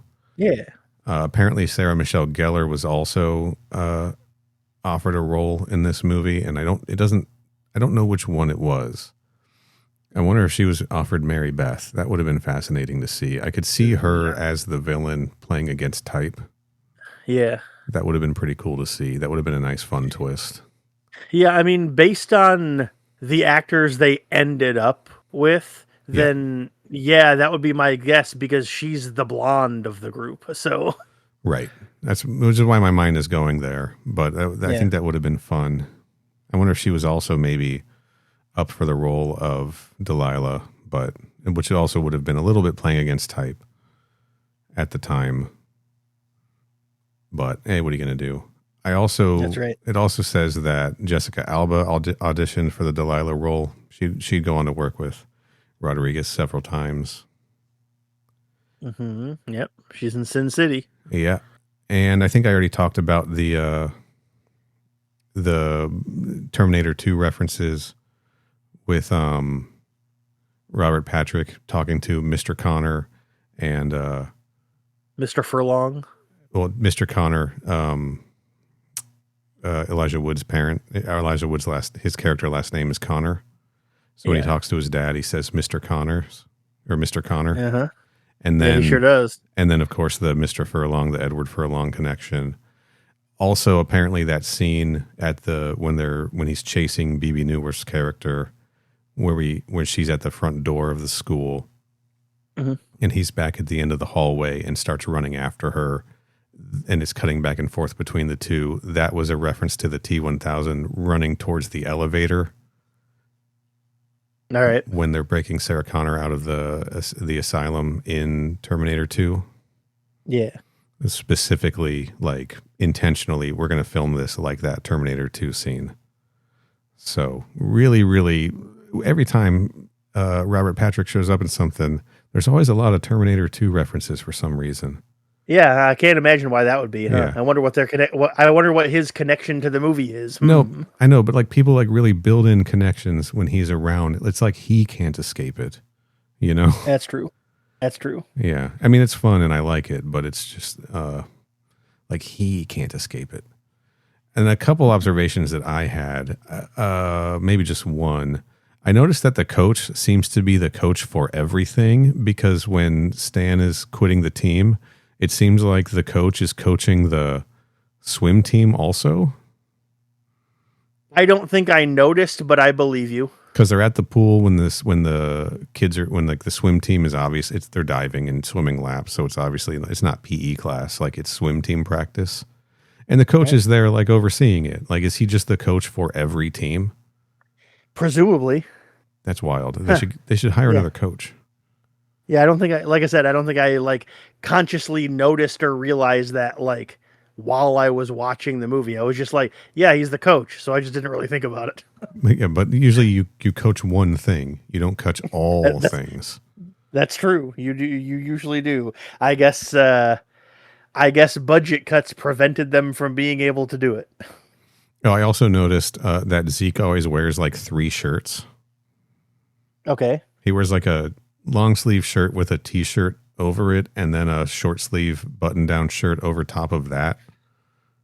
Good look. That's a lot of shirts, man. I guess he thought it was chilly. I don't know. It's a lot of shirts. It just feels like a lot of shirts. And then I loved the little montage of the teacher's lounge getting filled with more and more water. Like stocking up. Yeah, that was really fun. Stocking up on water jugs and bottled water, and then showing that the coffee maker's like not even being used because coffee's a diuretic.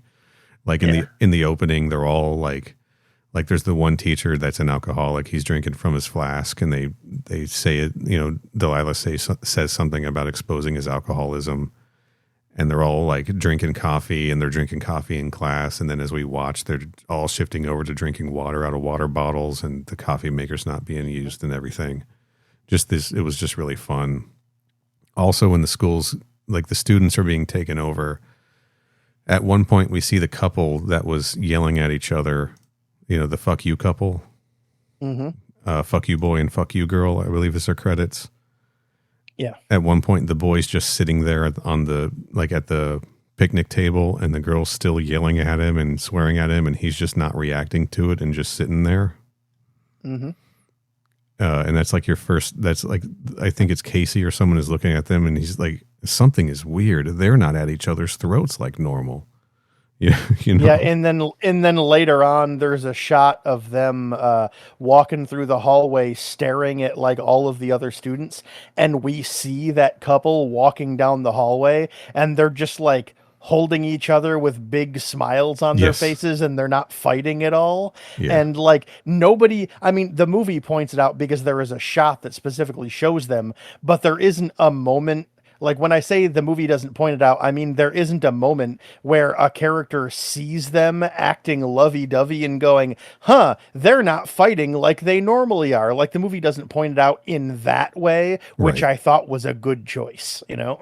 Yeah. But just this little, as we're watching the school change, just all of those background things changing. Because like at the beginning of the movie, the place is just fucking wild, and then as It sure everyone's is. getting turned, everything is calming down, and everyone's being nicer and nicer. Yeah. You know, and that's tipping everybody off to be like, "Hey, this ain't right. Everyone's supposed to be an asshole here. What's going on?" You know? It was fun, yeah. Yeah. I also like the scene when fuck up number 1 and fuck up number 2 go to Zeke and they're like, "Hey, can we get more of your drug that's named after poop?" Yeah. Uh-huh. And he's like, "Yeah, here's a couple more hits, $5 a pop." And they're like, "You got any more?" And he's like, "Okay, here's a few more." And they're like, "No, give us all you have." And he's like, "That's all I got." And we see him hide it in his pocket because he's like, something's Yeah. weird. They're trying to buy all of it. And they're like, "You got any more in your car? You got any more in your car? We want to get all Yeah. of the scat that you have." And we don't know at this point that the scat like dehydrates them and kills them.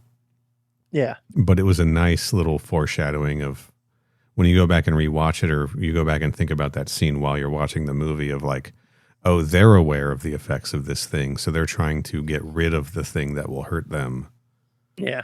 ahead of time. Just a fun little moment. Yeah, it's cool. It's clever. I mean, there are parts of the movie that they clearly didn't think about too hard. Like, for instance, whether the parasites heal you. But Right. there are also parts of it where they put like kind of a lot of thought into it, and you're like, oh, okay, they actually like took this seriously. Okay, cool. Yeah. Details like that help sell it and help you not think too hard about the stuff that doesn't make sense, right? For sure. You know, they put a lot of detail and keep you thinking about those aspects of it and watching those background details and watching them be so interested in or so dependent on hydrating. And then you're not thinking about, okay, well, how does this parasite actually work? How is it bringing them back to life? Why doesn't Jon Stewart have his fingers at the end? Why is, you know, all of that? Yeah, it's just, Yeah. it's a magic trick, right? For sure. Yeah. One that worked on me because, like I said, I gave it 4.5 stars. I really liked this movie a lot. Yeah, it makes it a good movie. It makes it a fun movie to watch and to watch again because then you catch all of those things. Like it was only a couple watches ago that I caught the whole Jon Stewart saying, "Why don't I just shove a pen in my eye?" Yeah. And then connecting that to him later getting a pen shoved in his eye. You know, Yeah, for sure. yeah, a fucking great movie. Really fun teen science agree. fiction body snatcher movie. Yeah, I had a really good time with it. Definitely a good movie and an extremely good pick by you for us to cover it on the show. Hell yeah. Good soundtrack. I'm too. glad a very good soundtrack. They're like I said, second one, the moment that riff for the kids aren't all right started, I immediately recognized it. There was also another scene. I don't remember exactly which one, but it was a scene involving, I think, them walking down the hallway in front of some lockers. And I heard a very distinctive beep coming from the soundtrack. And I immediately went, oh, that's a Stabbing Westward song. Nice. And then sure enough, that's the song that played, baby. Hell yeah. Yeah, good fucking soundtrack for sure. Yeah. Oh, there's a cover of I'm 18 performed by Creed. Yeah, that one threw me for a loop because I recognized his voice because I used to listen to Creed back in the day, and I recognized his voice. But since it wasn't a song by them I had heard before, I was like, "Oh God, I know that guy's voice, but I can't think of who it is." And then I had to look up the soundtrack, and I immediately went, oh, "Okay, yeah, Scott Stapp. There we go." I knew I had heard that voice before somewhere. All right, you got anything else? Any other final thoughts on The Faculty? I am going through my notes. I'm still laughing at scat guaranteed to jack you up. That's really funny to me.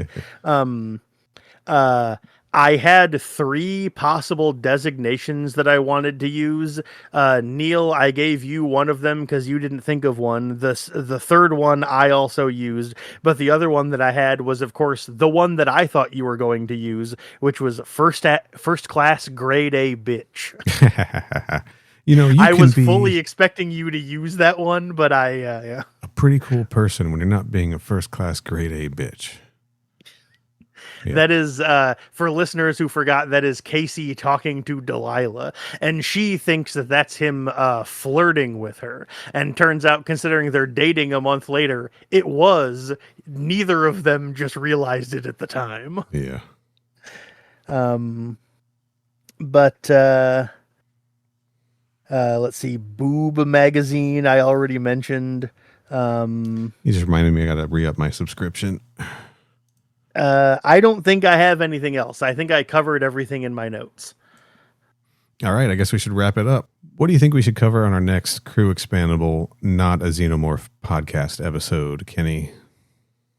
Watching this movie and, kept on making a whole bunch of references to like other horror and other sci-fi horror movies. And the one scene in particular with Miss Burke and getting her head removed and trying to find it, as I mentioned earlier. Yeah. That is a very clear and obvious The Thing reference. So I think I am going to insist that we do The Thing for the next episode. Oh, hell yeah. John Carpenter's The Thing, right? I should clarify the 1982 one. We can do the 2011. We could make it a double feature if we wanted to. Let's do John Carpenter's The Thing first. But yeah, I was referring to the John Carpenter one from 1982, the absolute stone cold classic. Keith David. I totally forgot his name. Kurt Russell, Wilford Brimley. One of the. In my opinion, the best movie ever made. Hell so yeah. I think that's what we should do, personally. I think we should too. I have not watched that movie in 2 or 3 years at this point. Yeah, it's actually been a while since I've watched it too. I could look and consult my notes because I keep a note for all of the movies that I watch for, yearly October Halloween viewing. And last time I watched it was for one of those, and I don't remember which year it was, but it was a few years ago for me too. So yeah, I know this is this is your favorite movie. Did you just say that, or am I just recalling that? It is my favorite movie. Yes. Yeah, this is a movie I love. I have only seen it a handful of times. I came to it late because I was busy watching The Faculty and Halloween 6. Fair. Is that the one with Paul Rudd in it? Yeah, it is. Okay. Yeah, it is. And it's real bad. Hell yeah. Cool. I'm looking forward to watching The Thing. I think we're probably going to get to that in the actual new year, in the year 2026. That's right, baby. Yeah. It'll be our first bonus episode of the new year. So look forward to that, everybody. And in the meantime, stay tuned to Crew Expendable, a Xenomorph podcast.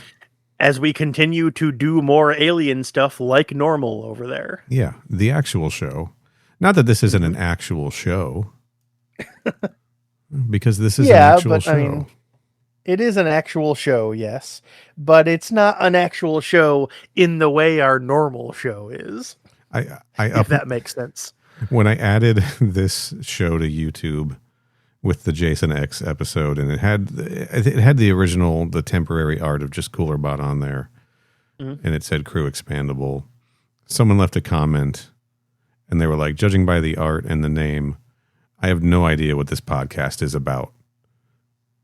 Because it's a standalone podcast feed, so Yeah, that was actually something I was thinking about earlier. I was like, why are we like so hinging all of our branding on using the Coolerbot logo when he's like a character that literally doesn't even exist in Alien canon? Why are we doing that to ourselves? But we're already doing it, so it's fine. Well, we know what puts butts in seats over here. That's true. Everyone loves Coolerbot. They do. We got to clean his tank out, man. He's got parasites. Yeah, we'll figure it out. Yeah. We'll get there. But yeah, The Thing, next bonus episode. Stay tuned. Hell yeah. In the meantime, more Crew Expendable, a Xenomorph podcast over at crewexpendable.net. And if somehow you're listening to this without subscribing, subscribe in your podcast feed, Crew Expandable on YouTube at youtube.com/@crewexpendable. You're going to find it there. Mm-hmm. Find links to all of that on this show's website, coolerbot.transistor.fm. We are making it as complicated as possible. That's right. Coolerbot.transistor.fm. You heard it here first. Yes. If you want to get a hold of us in any way, our email is mother@crewexpendable.net.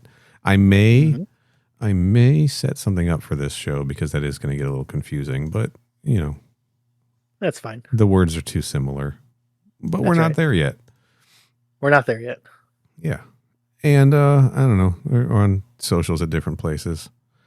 Yeah, it's fine. I mean, we don't feel the need to plug our stuff as much on this episode because we are, or on this show because we already do it on the main show every time anyway. Yeah. Crewexpendable.net. You should be able to find everything. So just go over there and check. It's fine. Yeah.